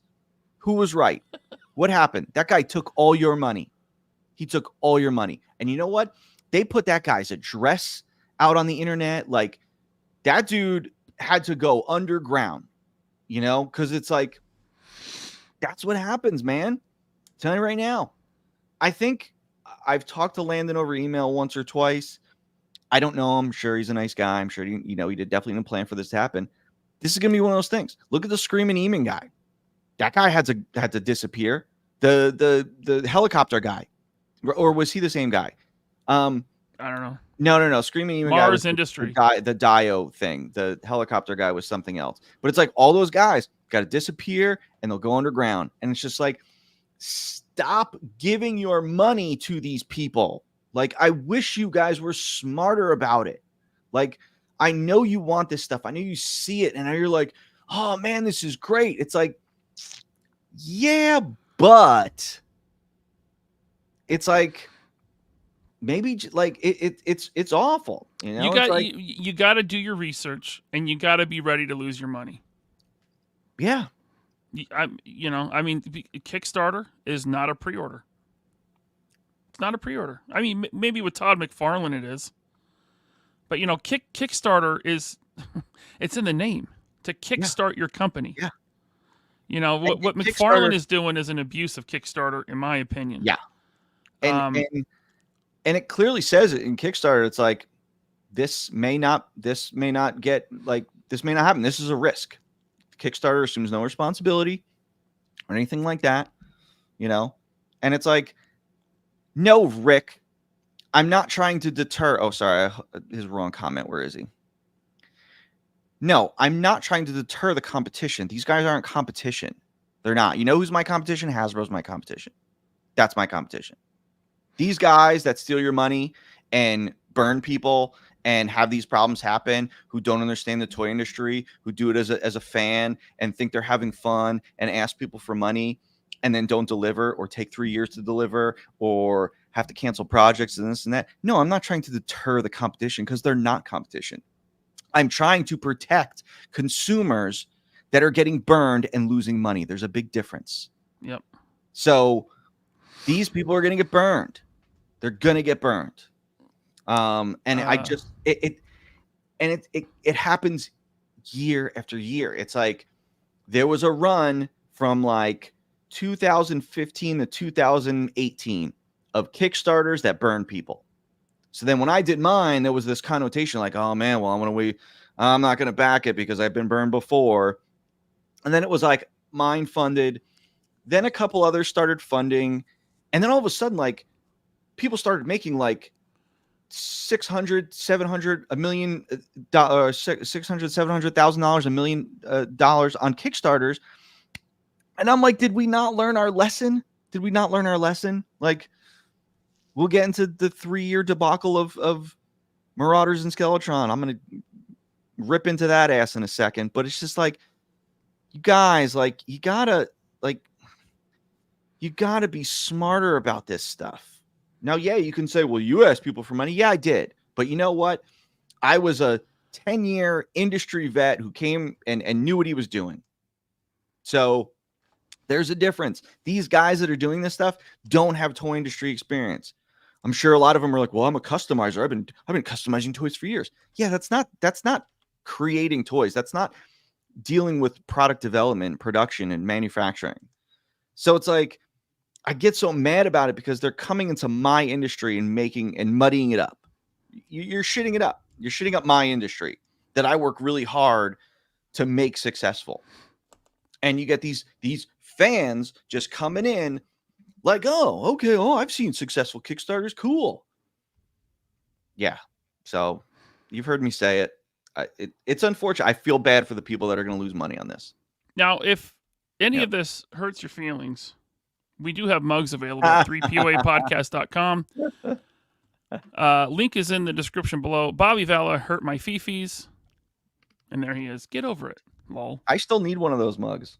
I need one. You just go to 3poapodcast.com, Bobby. Well, I thought as my friend, you would have just sent me one as a gift. Oh, no, it's fine. I don't want to be an afterthought now. I'm going to go buy my own. Good. This is not a Kickstarter, by the way. This will ship when you order it. Okay. So back to, I did notice this. The first comment is from a guy, Seth Horton, collaborator.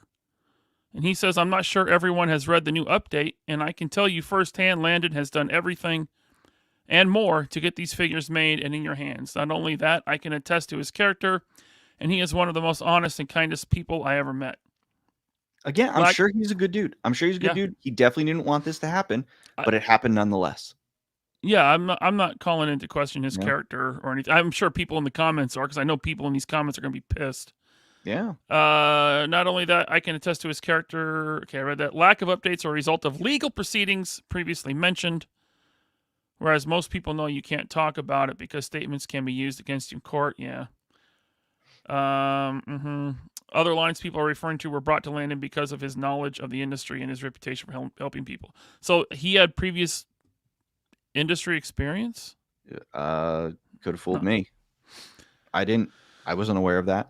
He never used any funds from the Kickstarter to fund any of those projects. Oh. So he's running other projects? Honestly, if you think about it, if he was going to steal your money, why even post this update in the first place? I can 1000% tell you he is actively working to make things right. I hope so. I mean, okay, so says that guy. I hope everyone at least gets a refund or gets their figures delivered from this. But listen, that's just Kickstarter. It's not a pre-order. And I just backed the Kickstarter. I backed Brutal Realm. But they're working with known industry guys that have been in the game a long time and know what they're doing. Well, since you brought it up. Yeah. There you go. Well, it's not my cup of tea. Like, I'm not a fantasy guy. I'm not a fan of the way they look. I think the proportions are way off. On the Brutal Realm? On the Brutal Realm stuff. And I think they're supposed to be like exaggerated. I guess. But it's like Vonner is someone who can actually draw. Like, I was surprised. I mean, maybe that's what they were trying to go for. But it's like, I'm not. I won't get too much into it, but something did come to light that I was shown today, which I didn't care one way or the other for Brutal Realm, but I just saw today that they were using AI to create a character that they were putting up for pre-order. Now, this was the way it was relayed to me by somebody else. So I could be wrong, but I don't think I'm wrong. They showed me the picture and they showed the blurb that they wrote, Brutal Realm wrote about this character. And I can tell you right now, you use AI, man, I'm going to feel some way about it. And shame on you if you are trying to create something and you're using AI. Now, I've said it before about, another company I'm not too fond of. They used AI in a package and they got roasted for it. And instead of being like, you know what? Yeah, that was a bad idea. They were like backing it up. Like, no, we're standing behind it. It's like, fine. Just shit on other artists. It's cool. So now that I saw Brutal Realm was using AI, that's all I needed to know. So, you guys know AI is no good, man.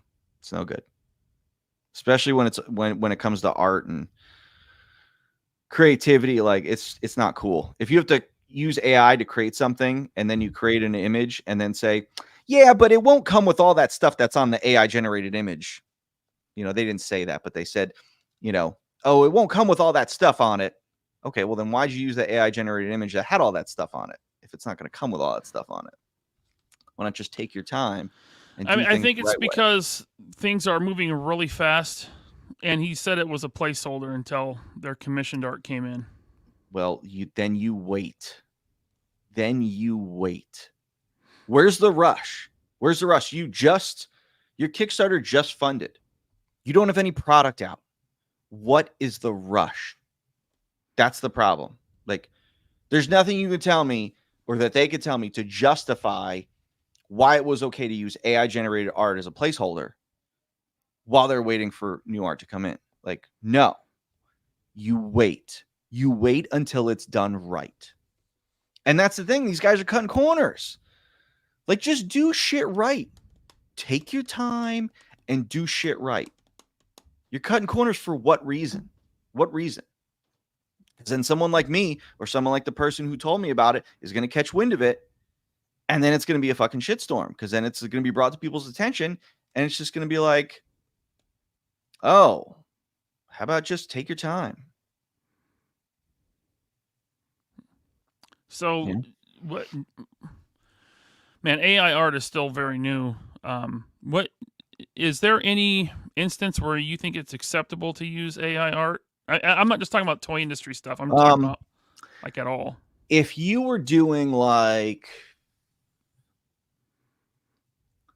if you were creating like a wallpaper pattern or something, like a repeating pattern, you know, I guess that would be an okay scenario to do it in that sense. But if you have to ask AI multiple layers of something, like okay, for this, say I want to create this Ryu, but it's not Ryu. You're going to tell AI, I need a muscular karate guy in a dark gray gi with brown hair and brown MMA gloves, some Japanese writing on his belt, a red bandana. Like, you got to ask it multiple things, then you're already in trouble. You're already in trouble. Like, just no. If you're like, make me a repeating square pattern so I can use it for wallpaper. Yeah. Okay, I guess. But it's like, to me, it's like, I think AI is so bad that it shouldn't be used at all. Like, at all. Just because it's like there can't really be a gray area. Like, it's you know, it's bad. And I'm sure there are artists out there like, look, man, I used AI and it saved a ton of work. How about what Top Goon here says? You can use AI for maybe a reference or an idea and then draw your own thing. Most artists use reference. Yeah. But they're usually like real world reference. Like, for instance, like, sure. Okay, if I'm coming up with a new character, I'll take a bunch of real world military gear, take little bits and pieces. I like this buckle, I like this pouch, maybe this armor plate, and then I'll put my own spin on it. So it's like 20% real world, 80% my ideas. I mean, if you're using AI and saying, hey, create this, and this, it's kind of giving you this image, and then you're like, how do you then create your own thing off of that? You're already looking at it. It's almost like a cheat sheet. It's like, well, you're seeing the answers. So how are you going to, you know, come up with something new, you know, based off of something you've already seen before? Yeah. Michael says, I've only found AI acceptable for short audio only humor skits and videos, never for visuals and original work. 100%. A lot of people use it for like YouTube thumbnails too. And for me, as long as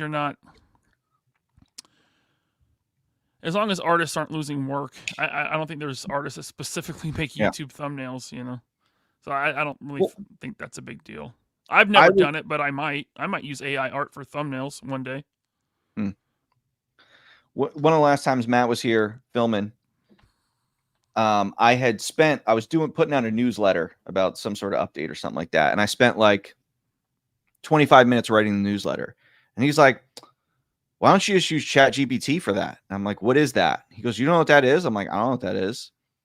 And he literally took like 10 words and it literally wrote almost to a T what I wrote, but like a little better. And I'm like, this is scary. And I'm like, he goes, look, could have saved you some time. I'm like, yeah, but I wrote it though. Like, I wrote it, you know? Yeah, I spent 25 minutes, but it's like, they're my words, you know? So I wonder like how that stuff is used with like colleges and stuff. And quick aside, TC, message me, because I got all my stuff from the Cyber Fraud campaigns, all my figures, all in, wave 550 plus shipping gone. How? That's crazy, because I got a whole shelf full of them. Let's see here. Look at this fucking guy. Is he though? That's really funny, Alex. I mean, yeah, he is. Okay. All right. So let's move on past. I wasn't planning on talking about AI for so long, but Yeah, sorry, I got on a tangent. we got a ton of like super chats here. We still got one more thing to get to. So let me rapid fire through some super chats and we'll get to our last topic. First of all, Cutthroat Comics says, thanks for the fast delivery of my Vanguard. I love my Stealth Gray Vanguard. You got it. That's how we do it. Out Sam the door. Newsman wants you to make an Action Force playlist. Okay. I don't It's know all what would be careless. on there. It's all Careless Whisper. Come on. Listen, I love some Careless Whisper. Me too. Wow. The Alleviator. Thanks for the tater chat. My Vanguard vanished. Hope your team can find it. Okay. Did you send us a message? Orders@valaverse.com and put your order number in, and Yep. we'll see. We'll see. Because listen, I mean, carriers lose stuff all the time, so we'll check the tracking and we'll help you out. Especially UPS. Well, no, UPS and FedEx. And then I mean, sometimes they there's just no, pop like- up randomly. There's no great carrier. I mean, they There's all not. have flaws. You're Yep. dealing with millions of packages and thousands of different people. Like, Yep. Blue Serendipity, thanks for the super chat. Bobby, looking forward to seeing you at Joe Lana. We'll trade more peanut butter balls for a pink Vanguard. Just saying. Valaverse fixing. Oh, that's dirty. Okay. Ooh, Okay. tempting. Peanut butter balls. Yeah, well, they're called Buckeye balls, but she made them and gave me a whole jar of them at DFW. They were fantastic. What about chocolate salty balls? Hey man, balls are balls, At least that's what Tony would say. Sweaty balls? Okay. James Salzberg, thanks for the super chat. Love the mug. Would consider them as tech mats. I don't know what that is. I don't You know what love that is either. The Hella Dope mug or the Bobby Vala mug? Which one? And what would maybe he's asking if I would consider them as tech mats, like a mouse pad? Is that what that means? Maybe. Sam Newsman with the super chat. Thank you, Bobby. Thanks for not using Grift Starter for more Action Force. What's Grift Starter? Kickstarter. Grift. Oh. Grift. The Grift. Yeah. Collect a Disconnect with the Tater Chat. Thank you. Long time no see, fellas. What's going on, man? Saw him at DFW. I'm looking for James Salzberg to hopefully clarify what that is in the chat. Because he sent a super chat and I feel bad. M. Vargo with the super chat. Thank you, M. Vargo. Appreciate it. He got a shipping notice today. Oh, he He's did? wondering what it is. Let's see here. Flamingo Sauce. Thank you for the super chat. Bobby, did you pick up the San Diego Comic-Con? You bet your ass I did. Hell yeah. I think it's arriving. Thursday. Yeah, I checked the tracking on it today. It's arriving Thursday. Yeah, I just while we were at Terrificon at the booth, I was talking to Ryan about it, and I ended up getting all the ones I was missing. So I got the Paul Mart store exclusive. I bought this Angry Ryu, and I got the Angry Ken, and I got the Chun-Li. So I'm all caught up, except I just realized I don't have regular Ken, so I just bought him on Big Bad just now. James Salzberg says the Bobby mug. It's a gun cleaning or mouse mat. I will look into. I will look into it. I will see if Teespring does mouse pads. Oh, I should have known that because I have a gun cleaning mat, but I didn't realize that they're called tech mats. But yeah, me neither. Okay, back to the chat. Master Son 42 with the Tater Chat. Thank you, sir. Bobby, turn on your Wounded Praetorian and female Desert Trooper real quick. I want to see something. Huh? Turn them on? Turn them on. Why? So you can order them? I think that's what he's saying because he wants to order them. Yeah, I think so. We gotta wait till ones get wounded. I do have a few more cases of Praetorians left to go through, so who knows? Maybe we'll do an impromptu, sale of them. There you go. We'll see. Impossible Pie, thanks for the Tater Chat. I backed the Spawn figure. I like But if we don't get every accessory, I'm canceling. Yes, the Kickstarter is ridiculous. I agree. That's crazy. I think it's got to hit 3 million to unlock everything, and it will. 3 Impossible million. Pie, I think it will. Do you guys realize the profit that he's going to make on that? I mean, he's circumventing the retailers, right? Direct to consumer, $58 a figure. I mean, he's given a good chunk of that to Kickstarter. Kickstarter takes 10%? I thought it was 12. Might be. I don't know. I thought it was 12. And then I don't know how they still do it nowadays, but it used to be that you had to have Kickstarter and then you needed a backer fulfillment. So you had to hire another service to do the backer fulfillment. And you couldn't just like back the orders yourself. Like I had to get, like I did Kickstarter, but then I had CrowdOx as my fulfillment site. They literally process the orders, and that's how you add to your pledge and this and that. So I think they took another like 3%. I think at the end of the day, it was like 15 or 17% of it all that I had to just give away. That was another thing why I moved away from Kickstarters. And when we get into Marauders, I'm going to question that point there. Retro Blasting wants to know when the pre-order for Jada Toys Cammy is going up. Hopefully soon. Now Cammy is part of the next wave. Cammy, DJ, and I think Guile is the next wave. So I need me some Vega. Probably. Oh no, is it Cammy and Vega? I forget, but I know it's Cammy and DJ. I need Vega. I need Saga. I can't believe they're doing DJ before they're doing Vega. Yeah. Okay. I got to get through these, man. We're at an hour and a half, and you want to be done by midnight. I want it to be done before then. Okay, before I'm then. tired. Well, you are very long-winded sometimes. Okay. Do you want good content or not? I do. Good content takes time. Listen, do you want to end up having a show where 6 people watch live? Yes. I can make it happen. I can make it happen. All right, I did it once already. You are just horrible tonight. What am I going to do with you? I mean, listen, people are expected anyway. I might as well just live up to it. I know, right? Because here I am, there's times where I'm like, oh, maybe I should be nicer and this, that. No, I might as well just live, It's kind of like if they only knew that it's just my heel persona. If they all knew that this was all just an act, but they don't know that. It's like when you see, for those wrestling fans out there, MJF, when he goes to signings and he flips off little kids and he throws their figure on the ground and stuff like that when he's an asshole in public. It's like, guys, this is all a work. Yeah. This persona, this is all a work, and you all fell for it. So, got him.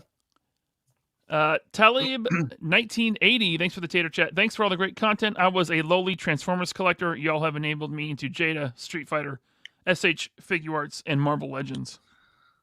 Jada Street Fighter is the best line on the market right now. Now, that doesn't stop me from thinking that Mafex is the best toy company. I just think for the price, what Jada is doing, they are the best on the market right now. The company is Metacom. The line is Mafex. That's true. That is true. Yeah. I think I'm going to have to do a YouTube video on the Jada Street Fighter line.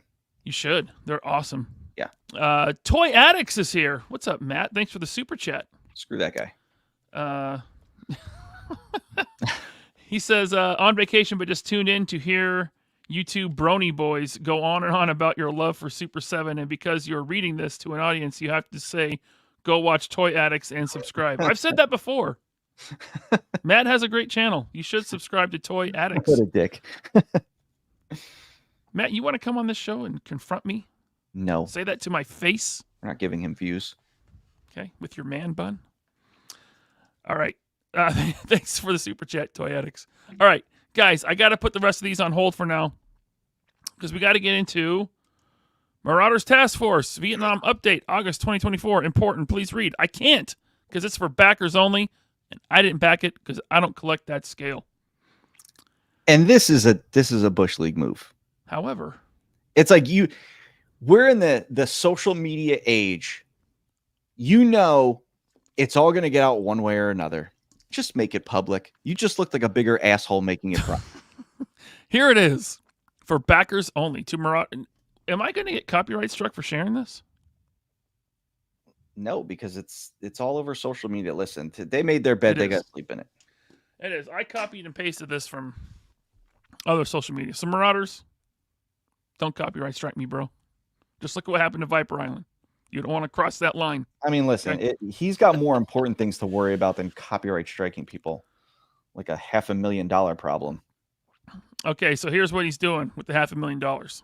He says, after deep consideration and evaluation of our current project status, I have decided that Marauder Gunrunners will be providing full refunds to all backers of the Marauder Vietnam Kickstarter campaign. I understand that you may have questions as to how and why this decision to refund was reached, and I will explain to the best of my ability factors that led to this decision. I'll also answer some additional questions that I anticipate you might have. 1. Why are you refunding now? As you know, this project has seen significant delays. I think it's been 3 years, right? It's been over 3 years. I think it's over 3 years. I think they kicked this off before Skeletron. Skeletron is just about at 3 years. Yeah. Despite those delays, we remain confident our team will recover and finish strong. We were confident because we have seen the team in place for the Vietnam project that previously completed all our prior successful Kickstarter campaigns. So it's the same team that's worked on their previous Kickstarter campaigns. He says, given this track record of performance, we were optimistic that we could and would recover from the delays we were experiencing. What has now changed is that the recovery from the delays is simply not materializing.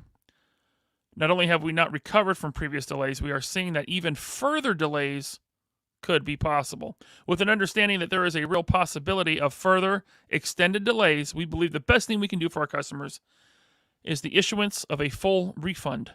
After issuing refunds, we will continue to develop and produce the Marauder Vietnam series, which will be offered for sale when items are complete and in stock on our site. Okay, so right there, as someone who's not in the toy industry,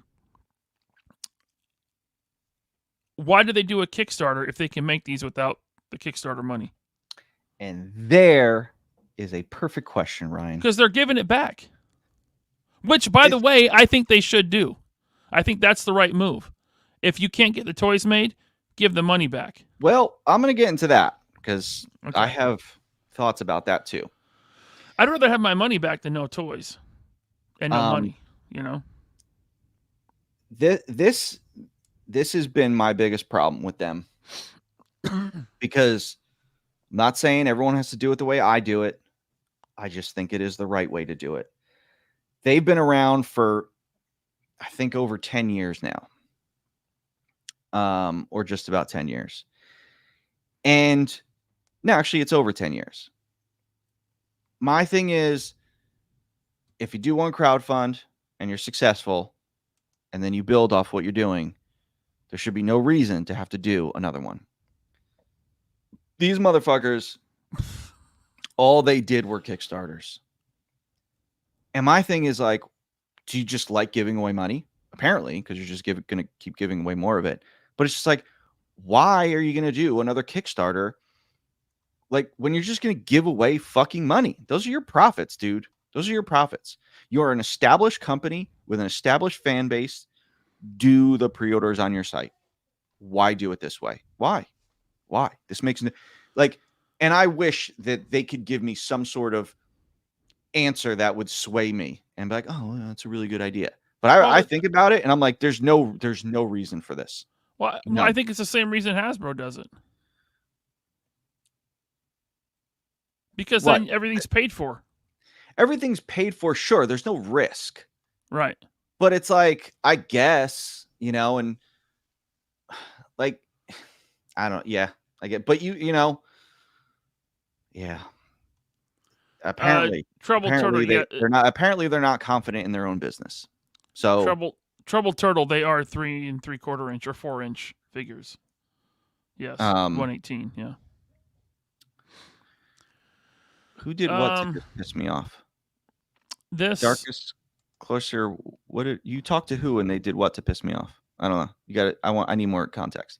So yeah. So this, it's just like I have so many thoughts, and you know, I talked to a friend last night about it, and he's like, you should really spin it like, like this is good on him. I'm not saying it's not.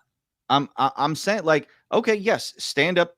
Okay, But 3 years, bro. Like, where were you a year ago when it was 2 years? Like, to me, it's like, all right, you got to 3 years. So, okay, fine. Okay, good on you. Good on you to do this, to do the right thing. But I'm gonna like dissect this a bit. Real quick, someone Yep. said this was funded in October 2021. It was funded August 14th, 2021. So it has been 3 years. Boom. Boom. It's like, okay, so they're gonna give refunds. All right. However, there's a little asterisk there. Now, this campaign made $500,000, a little over $500,000. I can tell you right now, Marauders. Now you're probably like, you don't know their business. Yeah, I don't. I'm guessing educatedly. If that's a word. And I'm making an educated guess as a toy company owner and someone who understands the business. Marauders really doesn't put out a lot of stuff. And when they put out new stuff, it's Kickstarter based stuff. And the 1/18th fan base is really small. So if I were them and I had to give back $500,000, that's like bankruptcy type shit. I'm not saying they're gonna. I'm saying that's what I think. But it's like they give you options for the refund. And the first one they give you is the one that they want people to do. And it's a gift card to Marauder Gun Runners, right, plus 25%. So if 200, 225, you guys can do the math. Or 250, you guys can do the math. Yeah. So you get 125% of your pledge amount. You think they want to give back $500,000? No, because that was the money they were going to use to pay the factory.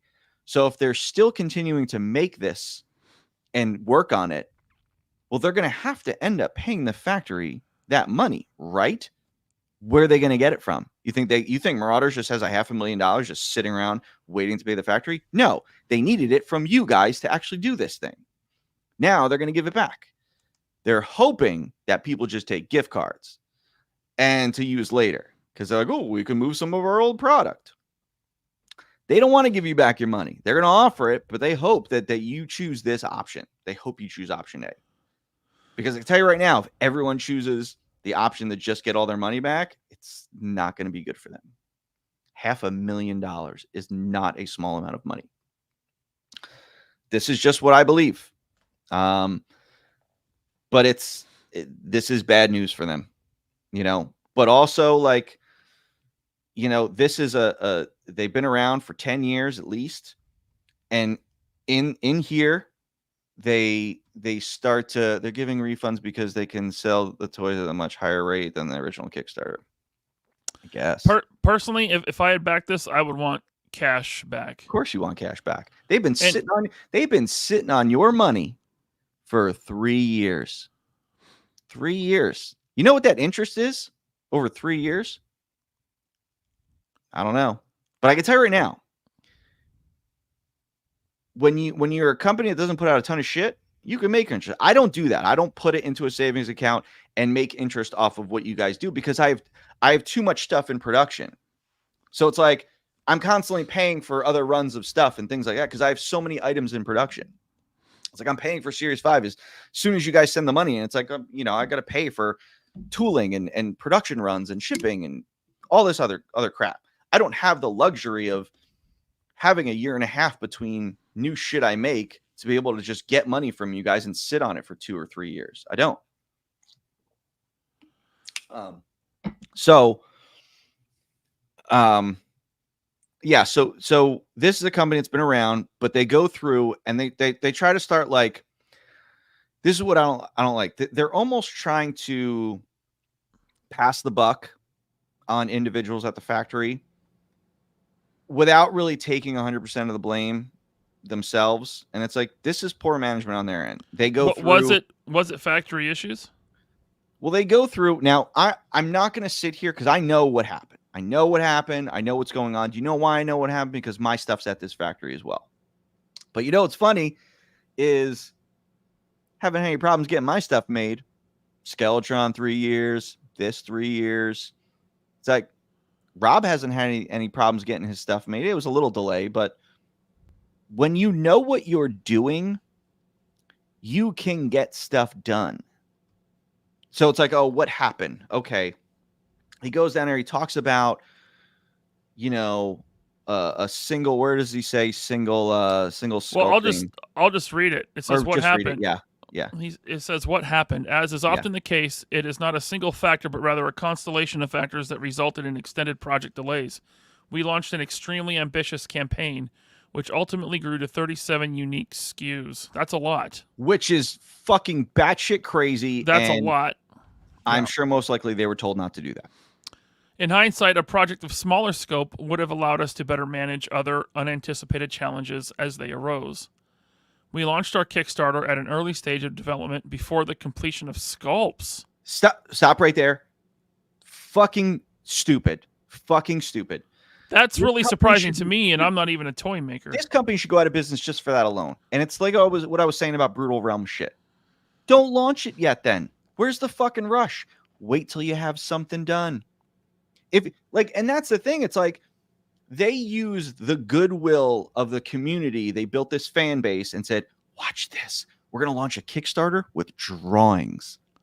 We're going to get people on board because we have a fan base. And it's like, wow, that's bad. I remember when it launched, I'm like, drawings? You're showing drawings? 37 in a row? I thought it was bad, like when companies like when Chartemis, like when they were doing a Kickstarter and we're just showing 3D renders. Don't do that. You got to show models. Like you got to show something physical. Bro, they show drawings. That was major red flag number one. Glad they took ownership of that. Go ahead.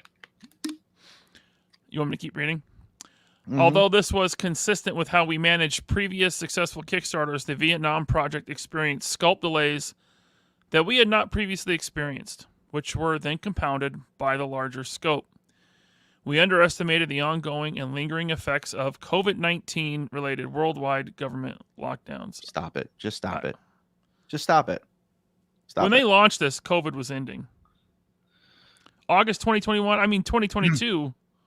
Yeah. Because I had my stuff November 2021. So yeah, COVID was a stop using it. Stop. Stop. I mean, did China keep locking down? I don't know. I mean, they were working. Like I said, I got my shit November 2021. So it was like they were working all of 2021 on stuff. Though we had a roadmap to navigate through the new normal, pandemic-related delays were more prevalent than anticipated. I remember the ports were locked up for a long time in California, but I mean, they didn't ship anything over, so that doesn't. Anyway, we single source sculpts and engineering. Here we go. Here's point number 2 I want to make.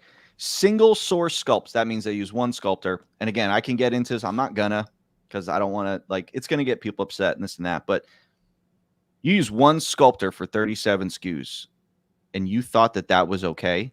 Shame on you. That's your fault. Like, oh, well, it worked in the past. Listen, man, you know how many sculptors I use? I use like 20 different sculptors for projects. Stop being cheap and actually go and get other sculptors to help you do this shit. Like, you are running a business. You need to identify where there's issues and fix them. Like, shame on you. Been around 10 years and you're running a business this way? Jeez, man. I should write a book. You should write a book. I should. Let's see here. We single source sculpts and engineering. Again, our methods were consistent with our previous successful Kickstarters. But when we experienced delays, those delays became further compounded as we moved from sculpting to engineering to tooling. The reasons for these timing delays are multifaceted, but ultimately the methods that worked for us previously have simply not operated at the same velocity, which further compromised our timetable. 4. What if we are willing to wait as long as it takes to complete the Kickstarter campaign? And they hope you do. We are so incredibly honored by the patience and support that the vast majority of our supporters have provided, and your willingness to continue to wait is truly humbling. While we will be issuing refunds to everyone, please note that by selecting option A, Marauder gift certificate, you can make Vietnam series purchases or any other Marauder product purchase on our website as they are completed as well, with what is effectively a 25% discount. I mean, that's one way. I mean, you could do that. Like I said, this is just me. I would want my cash back. I wouldn't guys, don't give this company any more money. Be smart. Listen, it's kind of like, yeah, they're saying make them prove it. Get your money back. Make them prove it. Make them prove that they're going to get shit and just wait. Don't say, no, hang on to my money a little longer. Don't do it. Get your money back. Get your money back. And if it comes in, then you could buy it then. Don't let them hold on to your money. That money should be back in your hands. They had it for 3 years. It should be back in your hands.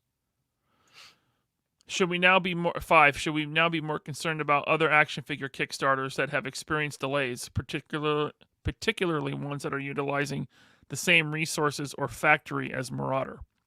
The answer: it seems all action figure producers experience delays of some kind at some point. While we can't speak for every toy maker, we do have some insight into how things are going for our friends at Skeletron and Grindstone Toys. Though these companies are new and despite experiencing some delays of their own, they are well on their way to completing Kickstarter fulfillment. Grindstone's first figure, Call Sign Longbow Ghost, is already on the water, as is Skeletron's fifth figure, Red Shadow's 4-inch Jungle Wolf Trooper. While no one can guarantee the timing of final fulfillment, there should be no doubt they will deliver. You notice they said the Skeletron 4-inch figure? Where's the fucking vehicle? Now, they said that it was going to ship out at the end of the month. Well, the end of the month is here.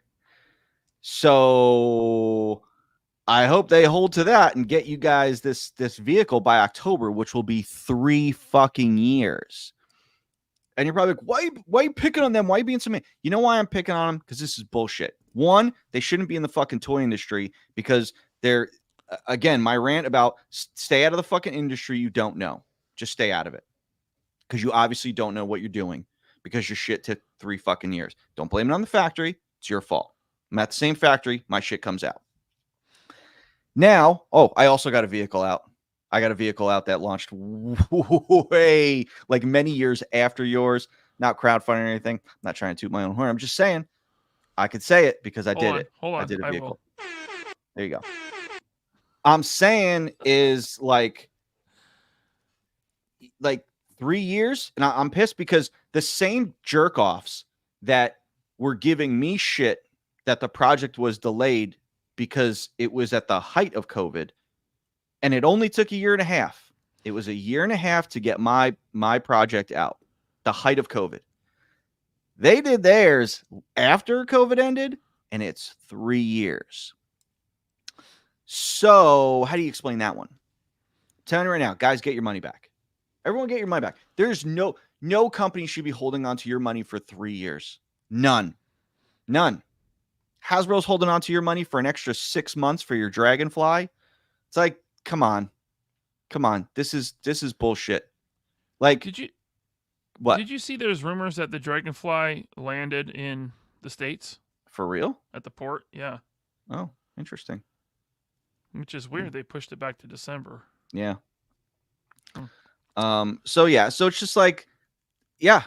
I noticed they didn't mention that. Oh, let's get excited about a 4-inch figure that we got out. Hey, how about the thing that people actually really pledged for, this $200 and something vehicle that it's taking you 3 years to do? Now it's like, hey man, these two, they team up together, Marauders and Skeletron. This doesn't bode well for either one of you.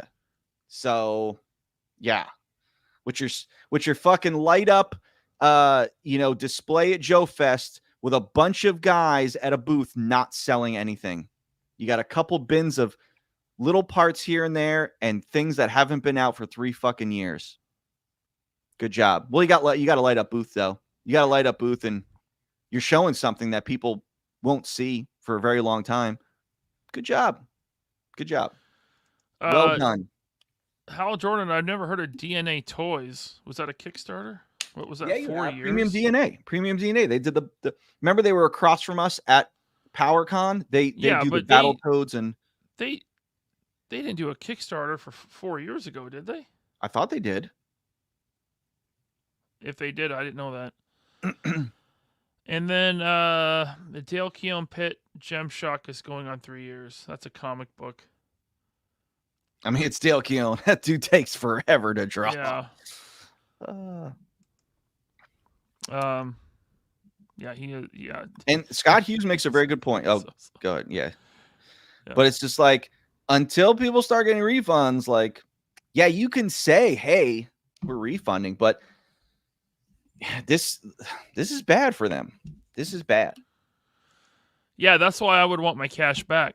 You know, that's because I wouldn't have. Yeah. I don't have enough confidence to let it sit there as a gift card. Yep. You know, I mean, this has gone so bad. You know, I'm trying to think if there's ever been an instance where a company like refunded like purchases at this scale and were able to survive the storm. Oh, and survive? Yeah. I was gonna mention Cryptid Toys because I got a refund on that thing. You were one of the rare ones. I think like 10 people got refunds. I asked early enough because I saw it going bad. I was like, this ain't right. Because they had 2 Kickstarters that were unfulfilled. And that's the thing. What happens when you expect, again, I bet they're hoping that a third of the people wait it out, a third of the people take gift cards, and a third of the people want their money back. Because I'm telling you right now, and I hope all of you ask for your money back. You're not gonna, because there's gonna be people out there. Oh, you can hold on to my money for another year and a half. Get your money back, because if they get a wave of all the people wanting $500,000 back, that's not good for them. Yeah, that won't be good. Toy binging. Yeah. Toy binging, I met him at San Diego Comic-Con. Good dude. He says adjusted for inflation, $400 in 2021 is equal to $471 in 2024. That's a lot of money in the form of spending power lost. Yep. Yeah. Yep. What did you guys get out of it? So the people that spent the money, what did you get out of it? Did you get anything? Did you get the interest? Well, how do you know that company's not making interest? You don't. They could say that they're not, but you don't know that. But what is a fact is you got nothing out of it. You waited 3 years for this update. That's what you waited. You waited for updates. So look, I mean, offering refunds is the right thing to do in this case. I think, like I said, I'd take my money back. So sure, good. Listen, good on them for doing it. It's just, I still think that there's more layers to this onion. Yep. All right. He ends with what's next for Marauder Gunrunners. We'll refund your pledges, reflect and learn from this experience, work to release the Marauder Task Force Vietnam series, and dive right back into making the best quality Marauder action figures for the best supporters in the community. I sincerely apologize to every backer for the delays and the disappointment of receiving a full refund instead of your pledged items. Ultimately, I hope you'll understand and agree that, given the circumstances, we are making the best decision on behalf of our customers, and we hope you'll continue to do business with us in the future. There it is. All right.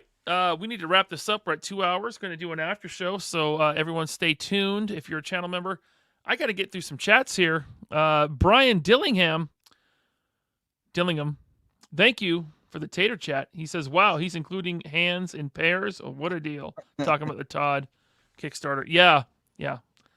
And for just 1 million.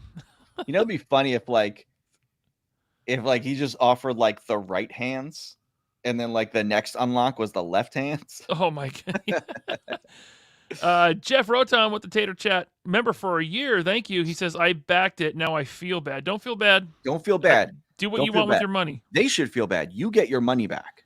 You deserve your money back, Jeff. I think he's talking about Todd McFarlane. Oh. Yeah. Oh. This was sent like an hour ago. Sorry, guys. Suka's here. What's up, Suka? Thanks for the tater chat. It's far worse that Todd came out and said he'd already put the figure in production. That's true. It's already in production. Kickstarter's not over. He already paid for Medieval Spawn. He's just cha-ching, baby. He's gonna buy some baseballs now. Jeremy J, thanks for the super chat. I had a proto in hand at Legion's Con. It was a wonky McFarlane scale, definitely not 112.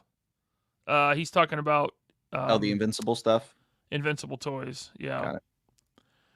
Yeah, I saw them at PowerCon. They're large.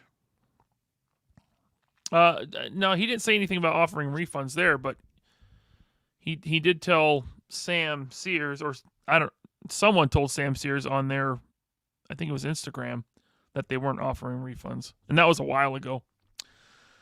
Thank you, Jeremy, for the super chat. John Garrett, thanks for the tater chat.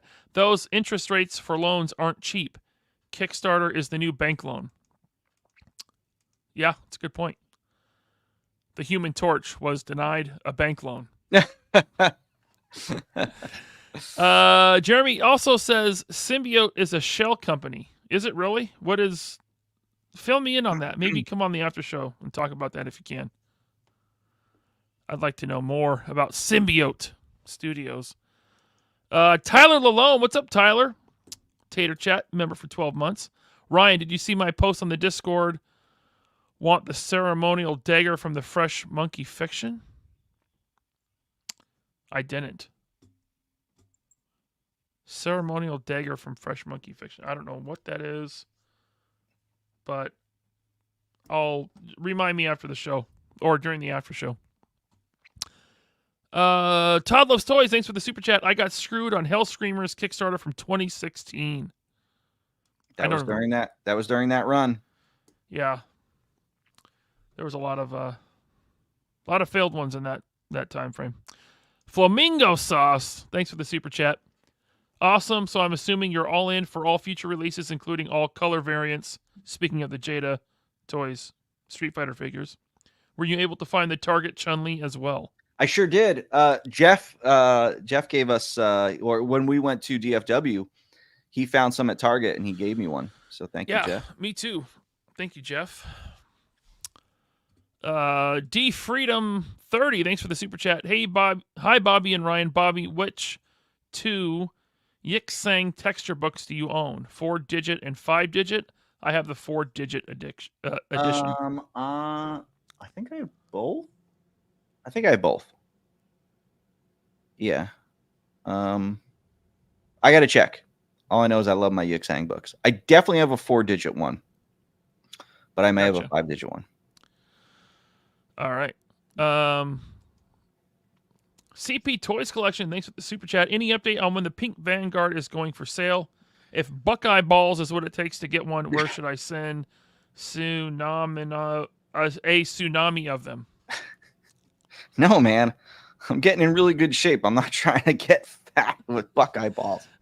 Yeah, a lot of people have been asking me about Vanguard, the Pink Vanguard, and how it will go up for sale. And I don't know. I don't know if it's something that will ever go up for sale. It might just be a try to win kind of thing. It might be a lottery thing. I might play favorites and allow certain people the opportunity to buy one. I don't know. I don't know how that's going to happen. 50 is a very, very small amount of items. So I have to be very picky about how I let those ones out. All right. James Lucas, thanks for becoming a channel member. Stay tuned for the after show. Jason Evangelista with the super chat. Thank you so much. And Figure Fight Club, thank you for the super chat. Bobby, I'm still interested in those comics. Ended up picking up 6 through 8. They're on your site. Yeah. Need 1 through 5. Please bring them out to Jolanta. Yeah, shoot me a message, like I said, before the show, and maybe I can help you out. Okay. Oh, okay. Tyler Lalone sent me pictures. We could talk about this on the after show. Fresh Monkey Fiction used the Dragon Priest dagger from Skyrim on with a figure. Okay. Thank you, Figure Fight Club. It's Jay Gonzo. Thanks for the tater chat. Will Bobby's Business Bible book be sold at 3POA or Valaverse site? Cheers, Jens. Y'all are great. It's actually going to be a Kickstarter that's going to be 3 years long. Awesome. Thanks, Gonzo. And then D Freedom 30 became a YouTube channel member. Thank you so much. All right, guys. I think that's the show. Stay tuned for the after show. Thanks for tuning in. Please leave a comment if you're watching this on the replay. Please hit the like button. We're at 305 likes. Thank you so much. No show this weekend. I'm out of town again. I'm sorry. Okay. But September 7th, Bobby has promised me he's coming back and we're doing a show. He said, no matter what, I will be here September 7th for a show. That's what you said, right? I thought that what you said. Sure. Maybe you didn't say that. Maybe I just made that up. I'll tell you what. If you do a show, I'll invite you somewhere. You'll invite me somewhere? I would like to extend to you an invitation to the pants party. Excuse me? The party. The pants with the pants. Party with pants. Brick, are you saying that there's a party in your pants and that I'm invited? That's it.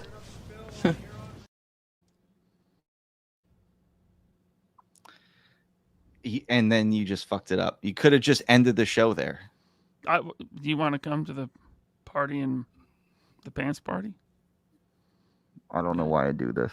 I don't know why either. I don't know.